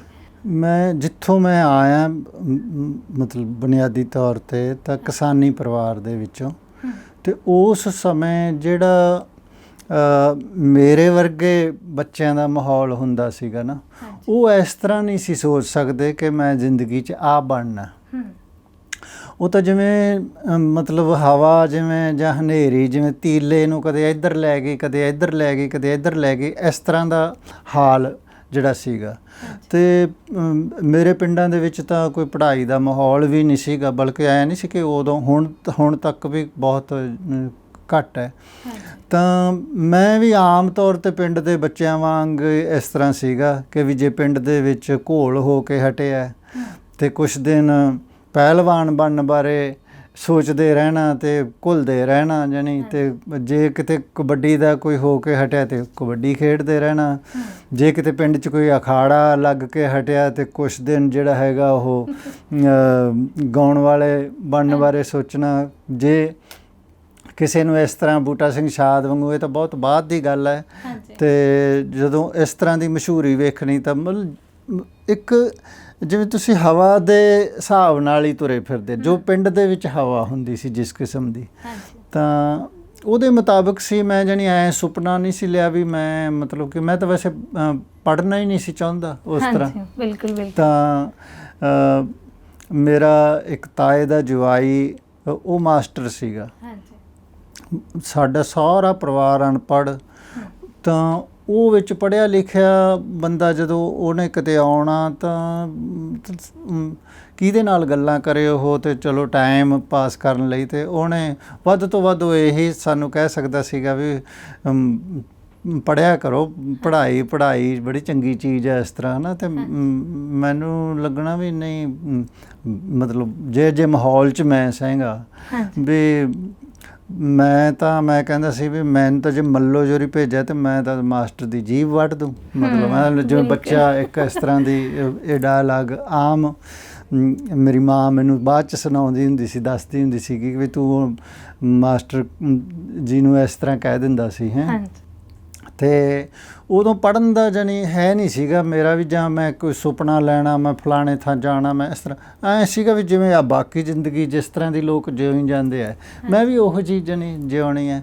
ਅਤੇ ਪੜ੍ਹਨ ਵੱਲ ਤਾਂ ਫਿਰ ਇੱਕ ਇਸ ਤਰ੍ਹਾਂ ਦਾ ਸਬੱਬ ਬਣਿਆ ਬਾਅਦ ਦੇ ਵਿੱਚ ਬਹੁਤ ਜ਼ਿਆਦਾ, ਜਿਹੜਾ ਕਿ ਘਰ ਦੇ ਜਿਸ ਤਰ੍ਹਾਂ ਮੇਰੇ ਫਾਦਰ ਸਾਹਿਬ ਉਹ ਤਾਂ ਹੁਣ ਕਿਸਾਨ ਸੀਗੇ, ਅਤੇ ਉਹਦੇ ਨਾਲ ਜਿਹੜਾ ਹੈਗਾ ਥੋੜ੍ਹਾ ਕੰਮ ਮੇਰੇ ਵੱਡੇ ਭਰਾ ਵੀ ਕਰਦੇ ਸੀ। ਤਾਂ ਮੇਰੇ ਇੱਕ ਭਾਈ ਦੀ, ਜਿਹੜਾ ਮੇਰੇ ਤੋਂ ਵੱਡਾ ਸੀਗਾ, ਅਤੇ ਉਹਦੀ ਮੌਤ ਹੋ ਗਈ ਸੀਗੀ। ਅੱਛਾ ਜੀ। ਅਤੇ ਜਿਹਦੇ ਕਰਕੇ ਜਾਣੀ ਉਹ ਮੱਝਾਂ ਚਾਰਨ ਦਾ ਕੰਮ ਕਰਦਾ ਸੀ, ਤਾਂ ਕੁਦਰਤੀ ਸੀਗਾ ਵੀ ਫਿਰ ਉਸ ਤੋਂ ਬਾਅਦ ਮੱਝਾਂ ਚਾਰਨ ਦੀ ਵਾਰੀ ਤਾਂ ਮੇਰੀ ਆਊਗੀ। ਹਾਂਜੀ। ਤਾਂ ਜਦੋਂ ਮੈਂ ਪਹਿਲਾਂ ਤਾਂ ਵੱਡੇ ਭਰਾਵਾਂ ਦੇ ਨਾਲ ਜਾਂਦਾ ਸੀ ਤਾਂ ਮੈਨੂੰ ਉਹ ਕੰਮ ਐਡਾ ਔਖਾ ਨਹੀਂ ਸੀ ਲੱਗਦਾ, ਉਦੋਂ ਤਾਂ ਮੈਨੂੰ ਲੱਗਦਾ ਸੀ ਕਿ ਤੇ ਬਹੁਤ ਵਧੀਆ ਹੈ, ਮਤਲਬ ਸਮਝ ਲਓ ਕਿ ਵੀ ਆਪਦੇ ਮਰਜ਼ੀ ਮੁਤਾਬਕ ਜਿਉਂ ਰਹੇ ਹਾਂ। ਤੇ ਪਰ ਜਦੋਂ ਉਹ ਮੇਰੇ ਇਕੱਲੇ 'ਤੇ ਜ਼ਿੰਮੇਵਾਰੀ ਪੈਣੀ ਸ਼ੁਰੂ ਹੋਈ ਤਾਂ ਫਿਰ ਮੈਨੂੰ ਉਹ ਲੱਗਿਆ ਵੀ ਨਹੀਂ, ਇਹ ਤਾਂ ਬਹੁਤ ਔਖਾ ਕੰਮ ਹੈ। ਤੇ ਜਿਹੜੇ ਰਾਹ ਤੋਂ ਮੈਂ ਲੰਘ ਕੇ ਜਾਂਦਾ ਸੀਗਾ ਖੇਤਾਂ ਵੱਲ ਨੂੰ, ਉਸ ਰਾਹ ਦੇ ਉੱਤੇ ਸਕੂਲ ਸੀਗਾ। ਤੇ ਜਦੋਂ ਮੈਂ ਮੱਝਾਂ ਲੈ ਕੇ ਜਾਂਦਾ ਤਾਂ ਬੱਚੇ ਜਿਹੜੇ ਸੀਗੇ ਉਹ ਬਾਹਰ ਦਰਖਤਾਂ ਦੇ ਥੱਲੇ ਬੈਠ ਕੇ, ਖਾਸ ਤੌਰ 'ਤੇ ਗਰਮੀਆਂ ਦੇ ਰੁੱਤ ਦੇ ਵਿੱਚ, ਤੇ ਦਰਖਤਾਂ ਦੇ ਥੱਲੇ ਬੈਠ ਕੇ ਪੜ੍ਹ ਰਹੇ ਹੁੰਦੇ ਸੀ। ਤਾਂ ਮੈਨੂੰ ਲੱਗਦਾ ਸੀ ਵੀ ਇਹ ਤਾਂ ਬੜੀਆਂ ਮੌਜਾਂ, ਵੀ ਇਹ ਛਾਵੇਂ ਬੈਠੇ ਆ। ਤੇ ਹਾਂ, ਇਹ ਤਾਂ ਕਿੱਡਾ ਮੈਂ ਮਤਲਬ ਧੁੱਪੇ ਸਾਰਾ ਦਿਨ, ਤੇ ਔਰ ਕਰਚਿਆਂ ਦੇ ਵਿੱਚ ਮੇਰੇ ਕਰਚੇ ਵੱਜਣਗੇ, ਧੁੱਪੇ ਸਾਰਾ ਦਿਨ ਸੜਦਾ ਰਹੂੰਗਾ, ਉੱਥੇ ਕੋਈ ਖਾਣ ਨੂੰ ਨਹੀਂ, ਕੋਈ ਪੀਣ ਨੂੰ ਨਹੀਂ, ਹੈ ਨਾ। ਤੇ ਆਹ ਕਿੱਡਾ ਵੀ ਆਪਦੇ ਘਰੋਂ ਰੋਟੀ ਲੈ ਕੇ ਆਏ, ਇੱਥੇ ਪੜ੍ਹਾਈ ਨਾਲ ਅਜੇ ਵੀ ਨਹੀਂ ਸੀਗਾ, ਜਾਣੀ ਉਹ ਉਸ ਆਰਾਮ ਦੀ ਗੱਲ ਸੀਗੀ, ਕੰਮ ਤੋਂ ਭੱਜਣ ਲਈ, ਕੰਮ ਤੋਂ ਡਰਨ ਦੀ। ਤਾਂ ਉਹ ਫਿਰ ਮੇਰੇ ਤਾਏ ਦਾ, ਚਾਚੇ ਦਾ ਮੁੰਡਾ, ਉਹ ਸਕੂਲ ਜਾਂਦਾ ਸੀਗਾ, ਮੇਰਾ ਹੀ ਹਾਣੀ ਸੀ, ਮੈਂ ਤਾਂ ਥੋੜ੍ਹਾ ਜਿਹਾ ਵੱਡਾ। ਅਤੇ ਫਿਰ ਮੈਂ ਮਤਲਬ ਉਹਦੀ ਮਦਦ ਨਾਲ ਕਹਿ ਲਓ ਵੀ ਮੈਂ ਚਾਹਿਆ ਕਿ ਵੀ ਮੈਂ ਵੀ ਹੁਣ ਮਤਲਬ ਸਕੂਲ ਜਾਇਆ ਕਰਾਂ, ਹੈ ਨਾ। ਅਤੇ ਇਹ ਗੱਲ ਫਿਰ ਘਰਦਿਆਂ ਨੂੰ ਤਾਂ ਕਹਿ ਨਹੀਂ ਸੀ ਸਕਦਾ ਵੀ ਹੁਣ ਤੂੰ ਮਈਆਂ ਤੋਂ ਡਰਦਾ ਜਿਹੜਾ ਸਕੂਲ ਲੱਗਣਾ ਚਾਹੁੰਦਾ। ਅਤੇ ਫਿਰ ਮੈਂ ਮੇਰੀ ਮਾਂ ਤੋਂ 1 ਰੁਪਈਆ ਲੈ ਕੇ ਉਹਦੇ ਨਾਲ ਜਿਹੜਾ ਹੈਗਾ ਇੱਕ ਕਾਇਦਾ ਚਾਹੀਦਾ ਸੀ, ਹੋਰ ਤਾਂ ਕੁਛ ਨਹੀਂ ਸੀ ਚਾਹੀਦਾ। ਅਤੇ ਉਹਨੇ ਕਾਇਦਾ ਉੱਥੋਂ ਮੈਨੂੰ ਲਿਆ ਤਾ ਬਾਜ਼ਾਰ 'ਚੋਂ, ਅਤੇ ਮੈਂ ਚਲੋ ਉਹ ਕਾਇਦਾ ਪਾ ਕੇ ਝੋਲੇ 'ਚ, ਅਤੇ ਉੱਥੇ ਜਾ ਕੇ 1 ਰੁਪਈਆ ਦੇ ਕੇ ਅਤੇ ਆਪਦਾ ਦਾਖਲ ਹੋ ਗਿਆ। ਅਤੇ ਮੇਰਾ ਖਹਿੜਾ ਛੁੱਟ ਗਿਆ ਮੱਝਾਂ ਤੋਂ। ਅਤੇ ਜਾਣੀ ਉਸ ਤੋਂ ਬਾਅਦ ਵੀ ਮੈਨੂੰ ਲਗਾਤਾਰ ਇਹ ਮੇਰੇ 'ਤੇ ਦਬਾਅ ਰਿਹਾ। ਮੇਰਾ ਬਾਪੂ ਕਹਿੰਦਾ ਹੁੰਦਾ ਸੀਗਾ ਵੀ ਜਦੋਂ ਹੀ ਤੂੰ ਫੇਲ ਹੋ ਗਿਆ ਤੇ ਤੈਨੂੰ ਹਟਾ ਕੇ ਕੰਮ 'ਤੇ ਲਾ ਲੈਣਾ। ਅਤੇ ਮੈਂ ਸੋਚਦਾ ਵੀ ਹੋਰ ਜੋ ਮਰਜ਼ੀ ਹੋ ਜਾਵੇ, ਫੇਲ ਨਹੀਂ ਹੋਣਾ, ਭਾਵੇਂ ਮਸਾਂ ਹੀ ਪਾਸ ਹੋਵਾਂ, ਪਰ ਪਾਸ ਹੁੰਦੇ ਰਹਿਣਾ। ਤਾਂ ਇਹ ਚੀਜ਼ ਮੈਨੂੰ ਅੱਗੇ ਅੱਗੇ ਅੱਗੇ ਅੱਗੇ ਅੱਗੇ ਅੱਗੇ ਲਈ ਗਈ। ਵਰਨਾ ਮੈਂ ਮਤਲਬ ਪੜ੍ਹਾਈ ਦੇ ਵਿੱਚ ਬਹੁਤਾ ਚੰਗਾ ਨਹੀਂ ਸੀਗਾ, ਬਹੁਤਾ ਕਿ ਬਿਲਕੁਲ ਹੀ ਚੰਗਾ ਨਹੀਂ ਸੀਗਾ, ਪਰ ਐਂ ਨਹੀਂ ਸੀਗਾ ਵੀ ਮੈਂ ਮਤਲਬ ਮਿਹਨਤ ਨਹੀਂ ਸੀ ਕਰਦਾ। ਬਹੁਤ ਟਾਈਮ ਲਾਉਂਦਾ ਸੀ, ਬਹੁਤ ਜ਼ੋਰ ਲਾਉਂਦਾ ਸੀ, ਇਸ ਦੇ ਬਾਵਜੂਦ ਪੜ੍ਹਾਈ 'ਚ ਚੰਗਾ ਨਹੀਂ ਸੀ। ਕਿਉਂਕਿ ਆਲੇ ਦੁਆਲੇ ਮਾਹੌਲ ਹੀ ਹੈ ਨਹੀਂ ਸੀ ਬਿਲਕੁਲ। ਅਤੇ ਜਿਹੜੀ ਕਹਿੰਦੇ ਵੀ ਸਦੀਆਂ ਦੀ ਜੰਗਾਲ ਲੱਗੀ ਪਈ ਸੀ ਦਿਮਾਗ ਨੂੰ, ਉਹ ਹੁਣ ਇੱਕਦਮ ਨਹੀਂ ਸੀ ਨਾ ਬਿਲਕੁਲ ਲੈ ਨਹੀਂ ਸਕਦੀ। ਤਾਂ ਪਰ ਮੈਂ ਜਿਹੜਾ ਸੀਗਾ ਉਹ ਉਸ ਡਰ ਕਾਰਨ ਜਾਂ ਉਸ ਸਿਰੜ ਕਾਰਨ ਲੱਗਿਆ ਰਿਹਾ। ਕਿਸਾਨੀ ਦੇ ਵਿੱਚ ਨਾ ਇੱਕ ਸੁਭਾਅ ਹੁੰਦਾ ਬੰਦੇ ਦਾ ਕਿ ਬੰਦੇ ਦੇ ਵਿੱਚ ਨਾ ਥੋੜ੍ਹਾ ਜਿਹਾ ਸਿਰੜ ਆ ਜਾਂਦਾ। ਔਖ ਸੌਖ ਕਿਸੇ ਤਰ੍ਹਾਂ ਦੀ ਵੀ ਹੋਵੇ, ਕਿਸਾਨੀ ਬੰਦੇ ਦੀ ਨਾ ਇਹ ਟ੍ਰੇਨਿੰਗ ਕਰਾਉਂਦੀ ਹੈ ਕਿ ਤੁਸੀਂ ਹਰ ਤਰ੍ਹਾਂ ਦੀ, ਭਾਵੇਂ ਉਹ ਸਰੀਰਕ ਔਖ ਝੱਲਣੀ ਹੋਵੇ, ਭਾਵੇਂ ਮਾਨਸਿਕ ਔਖ ਝੱਲਣੀ ਹੋਵੇ, ਚਾਹੇ ਭਾਵੇਂ ਡੰਡੇ ਹੀ ਖਾਣੇ ਹੋਣ ਮਤਲਬ ਸਕੂਲ ਦੇ ਵਿੱਚ, ਉਹ ਵੀ ਬੜੇ ਆਰਾਮ ਨਾਲ ਝੱਲ ਲਓਗੇ। ਨਹੀਂ ਤਾਂ ਆਮ ਤੌਰ 'ਤੇ ਉਸ ਵੇਲੇ ਇਹ ਵੀ ਹੁੰਦਾ ਸੀਗਾ ਕਿ ਕੁੱਟ ਦੇ ਮਾਰੇ ਸਕੂਲ 'ਚੋਂ ਜਵਾਕ ਘੱਟ ਜਾਂਦੇ ਸੀ ਪੜ੍ਹਨੋਂ, ਹੈ ਨਾ। ਅਤੇ ਮੇਰਾ ਵੱਡਾ ਭਰਾ ਵੀ ਕਿਤੇ 2-3 ਜਮਾਤਾਂ ਕੋਸ਼ਿਸ਼ ਕੀਤੀ ਸੀ ਉਹਨੇ, ਪਰ ਉਹ ਨਹੀਂ ਸੀ ਪੜ੍ਹ ਸਕਿਆ, ਹਟ ਗਿਆ ਸੀ। ਬਹੁਤ ਸਾਰੇ ਬੱਚੇ ਐਂ ਹਟ ਜਾਂਦੇ ਸੀਗੇ। ਅਤੇ ਪਰ ਮੇਰੇ 'ਤੇ ਕਿਉਂਕਿ ਇਹ ਦਬਾਅ ਸੀਗਾ ਅਤੇ ਮੈਂ ਪਿਛਾਂਹ ਨਹੀਂ ਸੀ ਹਟਣਾ ਚਾਹੁੰਦਾ। ਅਤੇ ਬਸ ਫਿਰ ਮੈਂ 5ਵੀਂ ਤੱਕ ਪਹੁੰਚ ਗਿਆ। ਤਾਂ ਫਿਰ ਇੱਕ ਕਹਿ ਲਓ ਕਿ ਇੱਕ ਵੱਡੀ ਗੱਲ ਹੋਈ ਕਿ ਵੀ ਮੈਂ ਹੁਣ 6ਵੀਂ ਤੋਂ ਤਾਂ ਝੋੜ ਸਕੂਲ ਜਾਣਾ ਸੀ, ਹੈ ਨਾ। ਅਤੇ ਮੈਨੂੰ ਲੱਗਿਆ ਕਿ ਵੀ ਨਹੀਂ, ਮੈਂ ਇਹ ਕਰ ਸਕਦਾ। ਤਾਂ ਚਲੋ ਘਰਦਿਆਂ ਨੇ ਉਦੋਂ ਤੱਕ ਆਪਦੇ ਦੂਜੇ ਬੰਦੋਬਸਤ ਕਰ ਲਏ ਕਿ ਵੀ ਮੱਝਾਂ ਚਾਰਨ ਦਾ ਕੰਮ ਇੱਕ ਤਰ੍ਹਾਂ ਨਾਲ ਬੰਦ ਹੋ ਗਿਆ, ਖੇਤੀ ਕਰਨ ਲੱਗ ਪਏ ਉਸ ਤਰ੍ਹਾਂ ਨਾਲ। ਉੱਤੇ ਵੱਡਾ ਭਰਾ ਜਿਹੜਾ ਬਾਪੂ ਨਾਲ ਖੇਤੀ ਦੇ ਵਿੱਚ ਹੱਥ ਵਟਾਉਣ ਲੱਗ ਪਿਆ। ਮੇਰੀ ਕੋਈ ਐਡੀ ਮੁੜ ਕੇ ਨਾ ਉਹ ਨਾ ਰਹੀ ਕਿ ਵੀ ਹਾਂ ਵੀ ਮੇਰੇ ਵੱਲੋਂ ਧਿਆਨ ਹਟ ਗਿਆ ਵੀ ਮੈਨੂੰ ਵੀ ਖੇਤੀ 'ਤੇ ਲਾਉਣਾ। ਤਾਂ ਕਰਕੇ ਫਿਰ ਮੈਂ ਜਦੋਂ ਸਕੂਲ ਜਾਣ ਲੱਗਿਆ, ਤਾਂ ਝੋੜ ਸਕੂਲ ਜਾਣ ਲੱਗਿਆ, ਤਾਂ ਉਹਦੀ ਕਥਾ ਫਿਰ ਮੈਂ ਤੁਹਾਨੂੰ ਬਾਅਦ ਦੇ ਵਿੱਚ ਸੁਣਾਉਣਾ ਕਿ ਵੀ ਉਹ ਵੀ ਮੇਰੇ ਵਾਸਤੇ ਇੱਕ ਬੜੀ ਸਾਡੇ ਸਾਰੇ ਇਲਾਕੇ ਦੇ ਬੱਚਿਆਂ ਵਾਸਤੇ ਬੜੀ ਉਪਲਬਧੀ ਸੀ। ਉਹ ਐਂ ਹੀ ਸੀਗਾ ਵੀ ਜਿਵੇਂ ਤੁਸੀਂ ਨਾ ਤੁਹਾਨੂੰ ਸ਼ਾਂਤੀ ਨਿਕੇਤਨ 'ਚ ਰਵਿੰਦਰਨਾਥ ਟੈਗੋਰ ਦੇ ਸ਼ਾਂਤੀ ਨਿਕੇਤਨ 'ਚ ਦਾਖਲਾ ਮਿਲ ਗਿਆ ਹੋਵੇ, ਇਸ ਕਿਸਮ ਦੀ ਗੱਲ ਸਮਝੀ ਜਾਂਦੀ ਸੀ ਉਹ ਸਕੂਲ। ਤੇ ਉਹਦੇ ਬਾਰੇ ਵੀ ਆਪਾਂ ਗੱਲਾਂ ਕਰਾਂਗੇ। ਹਾਂਜੀ ਸਰ, ਜਿਵੇਂ ਤੁਸੀਂ ਦੱਸ ਰਹੇ ਹੋ ਵੀ ਉਸ ਟਾਈਮ 'ਚ ਨਾ 1959 ਦਾ ਤੁਹਾਡਾ ਜਨਮ ਆ, 64-65 'ਚ ਤੁਸੀਂ ਪੜ੍ਹਨ ਲੱਗੇ ਹੋਵੋਗੇ। ਮੈਂ ਜਦੋਂ ਤੁਹਾਡੇ ਬਾਰੇ ਪੜ੍ਹ ਰਹੀ ਸੀ ਮੈਂ ਵੀ ਇਸ ਚੀਜ਼ ਨੂੰ ਕੰਪੇਅਰ ਕਰਕੇ ਦੇਖ ਰਹੀ ਸੀ, ਕਿਉਂਕਿ ਮੇਰੇ ਫਾਦਰ ਨੇ ਜਿਹੜੇ, ਜਿਵੇਂ ਸਾਡਾ ਲੁਧਿਆਣਾ ਏਰੀਆ ਐਜੂਕੇਸ਼ਨ ਦੇ ਮਾਮਲੇ 'ਚ ਬਹੁਤ ਐਡਵਾਂਸ ਮੰਨਿਆ ਜਾਂਦਾ, ਤਾਂ ਉਹ 1972-76 ਦੇ ਵਿੱਚ ਮਤਲਬ ਉਹਨਾਂ ਨੇ ਪੋਸਟ ਗ੍ਰੈਜੂਏਸ਼ਨ ਕਰ ਲਈ ਸੀਗੀ, ਹੈ ਨਾ।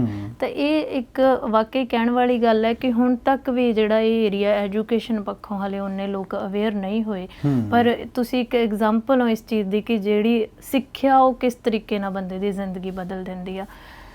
ਜਦੋਂ ਤੁਸੀਂ ਕਹਾਣੀ ਲਿਖਣੀ ਸ਼ੁਰੂ ਕੀਤੀ, ਪਹਿਲਾਂ ਤੁਸੀਂ ਕਵਿਤਾ ਲਿਖਦੇ ਹੋ, ਇੱਕ ਕਿਤਾਬ ਤੋਂ ਬਾਅਦ ਫਿਰ ਤੁਸੀਂ ਕਹਾਣੀਕਾਰ ਦੇ ਤੌਰ 'ਤੇ ਤੁਸੀਂ ਪ੍ਰਮਾਣਿਤ ਹੋਏ। ਓਪਰੀ ਹਵਾ ਕਿਤਾਬ ਤੋਂ ਬਾਅਦ ਤੁਹਾਨੂੰ ਬੜਾ ਜਾਣਿਆ ਪਹਿਚਾਣਿਆ ਚਿਹਰਾ ਹੋ ਗਿਆ ਕਹਾਣੀ ਦਾ। ਪਰ ਜਦੋਂ ਮੈਂ ਜਿੰਨੀਆਂ ਕੁ ਵੀ ਤੁਹਾਡੀਆਂ ਕਹਾਣੀਆਂ ਪੜ੍ਹੀਆਂ, ਬਹੁਤ ਸਾਰੇ ਲੇਖਕਾਂ ਬਾਰੇ ਇਹ ਕਿਹਾ ਜਾਂਦਾ ਹੈ ਕਿ ਜਦੋਂ ਪਿੰਡ ਤੋਂ ਸ਼ਹਿਰ ਦਾ ਪ੍ਰਵਾਸ ਕਰਦੇ ਨੇ ਤਾਂ ਉਹਨਾਂ ਦੇ ਮਨ ਦੇ ਵਿੱਚ ਜਿਹੜੇ ਸੱਭਿਅਕ ਪਾਤਰ ਹੁੰਦੇ ਨੇ ਉਹ ਕੇਵਲ ਪਿੰਡਾਂ ਵਾਲੇ, ਅਤੇ ਜਿਹੜੇ ਅਸੱਭਿਅਕ ਪਾਤਰ ਹੁੰਦੇ ਨੇ ਉਹ ਉਹਨਾਂ ਨੂੰ ਸ਼ਹਿਰੀ ਪਾਤਰਾਂ ਦੇ ਰੂਪ 'ਚ ਚਿੱਤਰਨਾ ਸ਼ੁਰੂ ਕਰ ਦਿੰਦੇ ਆ। ਪਰ ਤੁਸੀਂ ਇਸ ਪ੍ਰਵਾਸ ਨੂੰ ਬਹੁਤ ਪੋਜ਼ੀਟਿਵਿਟੀ ਨਾਲ ਲਿਆ ਹੈ, ਅਤੇ ਤੁਹਾਡੇ ਜਿਹੜੇ ਪਾਤਰ ਨੇ ਉਹ ਮੈਨੂੰ ਨਹੀਂ ਲੱਗਦਾ ਵੀ ਉਹ ਪਿੰਡਾਂ ਜਾਂ ਸ਼ਹਿਰਾਂ ਦੇ ਆਧਾਰ 'ਤੇ ਚੰਗੇ ਮਾੜੇ ਹੁੰਦੇ ਨੇ। ਪਰ ਫਿਰ ਵੀ ਤੁਹਾਡੀਆਂ ਕਹਾਣੀਆਂ ਦੇ ਪਾਤਰਾਂ ਨਾਲ ਬਹੁਤ ਘੱਟ ਹਮਦਰਦੀ ਹੁੰਦੀ ਹੈ। ਇੱਕ ਕਹਾਣੀ ਜਿਹੜੀ ਮੈਂ ਤੁਹਾਡੀ ਪੜ੍ਹਦੀ ਹਾਂ ਉਹਦੇ ਵਿੱਚ ਮਰਦ ਅਤੇ ਔਰਤ ਦਾ ਚਿੱਤਰਨ ਆ, ਦੋਵਾਂ ਦਾ ਵਿਆਹ ਹੁੰਦਾ ਹੈ। ਉਸ ਤੋਂ ਬਾਅਦ ਜਿਹੜਾ ਮਰਦ ਪਾਤਰ ਹੈ ਉਸ ਨੂੰ ਬੰਨ੍ਹ ਲੈਂਦਾ ਵੀ ਤੂੰ ਨੌਕਰੀ ਨਹੀਂ ਕਰ ਸਕਦੀ।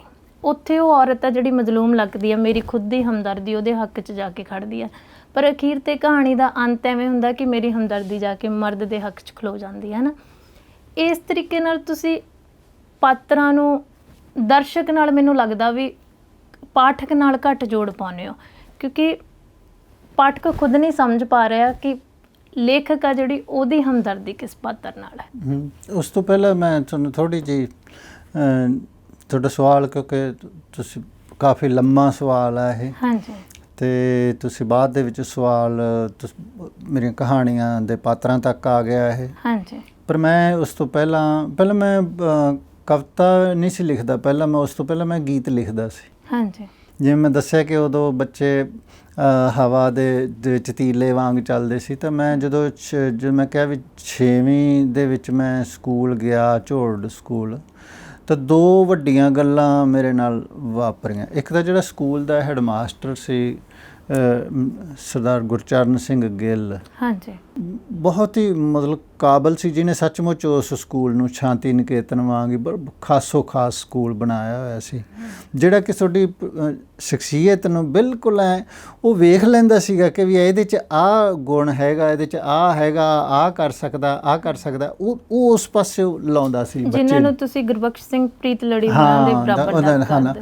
ਤੇ ਦੂਜਾ ਸੀ ਕਿ ਮੈਂ ਉਦੋਂ 6ਵੀਂ 7ਵੀਂ ਦੇ ਵਿੱਚ ਹੋਊਂਗਾ ਕਿ ਝੋੜ ਸਕੂਲ ਦੇ ਵਿੱਚ ਝੋੜ ਸਕੂਲ ਦੇ ਨਾਲ ਜਾਣੀ ਸਕੂਲ ਬਾਰ-ਬਾਰ ਸੀਗਾ, ਪਿੰਡ ਦੇ ਵਿੱਚ ਇੱਕ ਅਖਾੜਾ ਲੱਗਣਾ ਸੀ ਮੁਹੰਮਦ ਸਦੀਕ ਦਾ ਅਤੇ ਰਣਜੀਤ ਕੌਰ ਦਾ, ਅਤੇ ਉਹ ਕਿਸੇ ਬੂਟਾ ਸਿੰਘ ਸ਼ਾਦ ਦੇ ਕਿਸੇ ਰਿਸ਼ਤੇਦਾਰਾਂ ਦਾ ਸੀਗਾ ਘਰ ਜਿੱਥੇ ਅਖਾੜਾ ਲੱਗਣਾ ਸੀ। ਉਹ ਅਖਾੜੇ ਦੇ ਵਿੱਚ ਅਸੀਂ ਸਕੂਲ ਤੋਂ ਕਿਵੇਂ ਨਾ ਕਿਵੇਂ ਕੁੱਟ ਖਾਣੀ ਮਨ 'ਚ ਮੰਨ ਕੇ ਭੱਜ ਕੇ ਗਏ ਵੀ ਉਹ ਤਾਂ ਵੇਖਣਾ ਹੀ ਸੀਗਾ। ਮੁਹੰਮਦ ਸਦੀਕ, ਰਣਜੀਤ ਕੌਰ, ਬਾਬੂ ਸਿੰਘ ਮਾਨ ਵੀ ਆਪ ਮਰਾੜਾਂ ਵਾਲਾ ਉੱਥੇ ਆਇਆ ਹੋਇਆ, ਬੂਟਾ ਸਿੰਘ ਸ਼ਾਦ ਵੀ ਸਟੇਜ 'ਤੇ ਬੈਠਾ। ਮਤਲਬ ਮੇਰੇ ਵਾਸਤੇ ਉਹ ਦ੍ਰਿਸ਼ ਮੈਨੂੰ ਕਦੀ ਜ਼ਿੰਦਗੀ 'ਚ ਭੁੱਲਦਾ ਨਹੀਂ ਗਾ, ਵੀ ਜਿਹਨੇ ਤੁਹਾਨੂੰ ਉਸ ਦ੍ਰਿਸ਼ ਨੇ ਮੈਨੂੰ ਇੱਕ ਨਾ ਉਡਾਨ ਦਿੱਤੀ, ਜਿਹਦੇ 'ਚ ਮੈਂ ਸੋਚਦਾ ਸੀਗਾ ਵੀ ਮੈਂ ਤਾਂ ਨਾ ਗੀਤ ਲਿਖਿਆ ਕਰੂੰਗਾ ਅਤੇ ਮਾਨ ਮਰਾੜਾਂ ਵਾਲਾ ਜਿਹੜਾ ਹੈਗਾ ਉਹ ਬਣੂੰਗਾ, ਅਤੇ ਮੇਰੇ ਗੀਤ ਮੁਹੰਮਦ ਸਦੀਕ ਹੋਰੀ ਗਾਇਆ ਕਰਨਗੇ, ਜਾਣੀ ਹੈ ਨਾ। ਇਹ ਇੱਕ ਵੱਡੀ ਮਤਲਬ ਖਾਸ ਸੀਗੀ।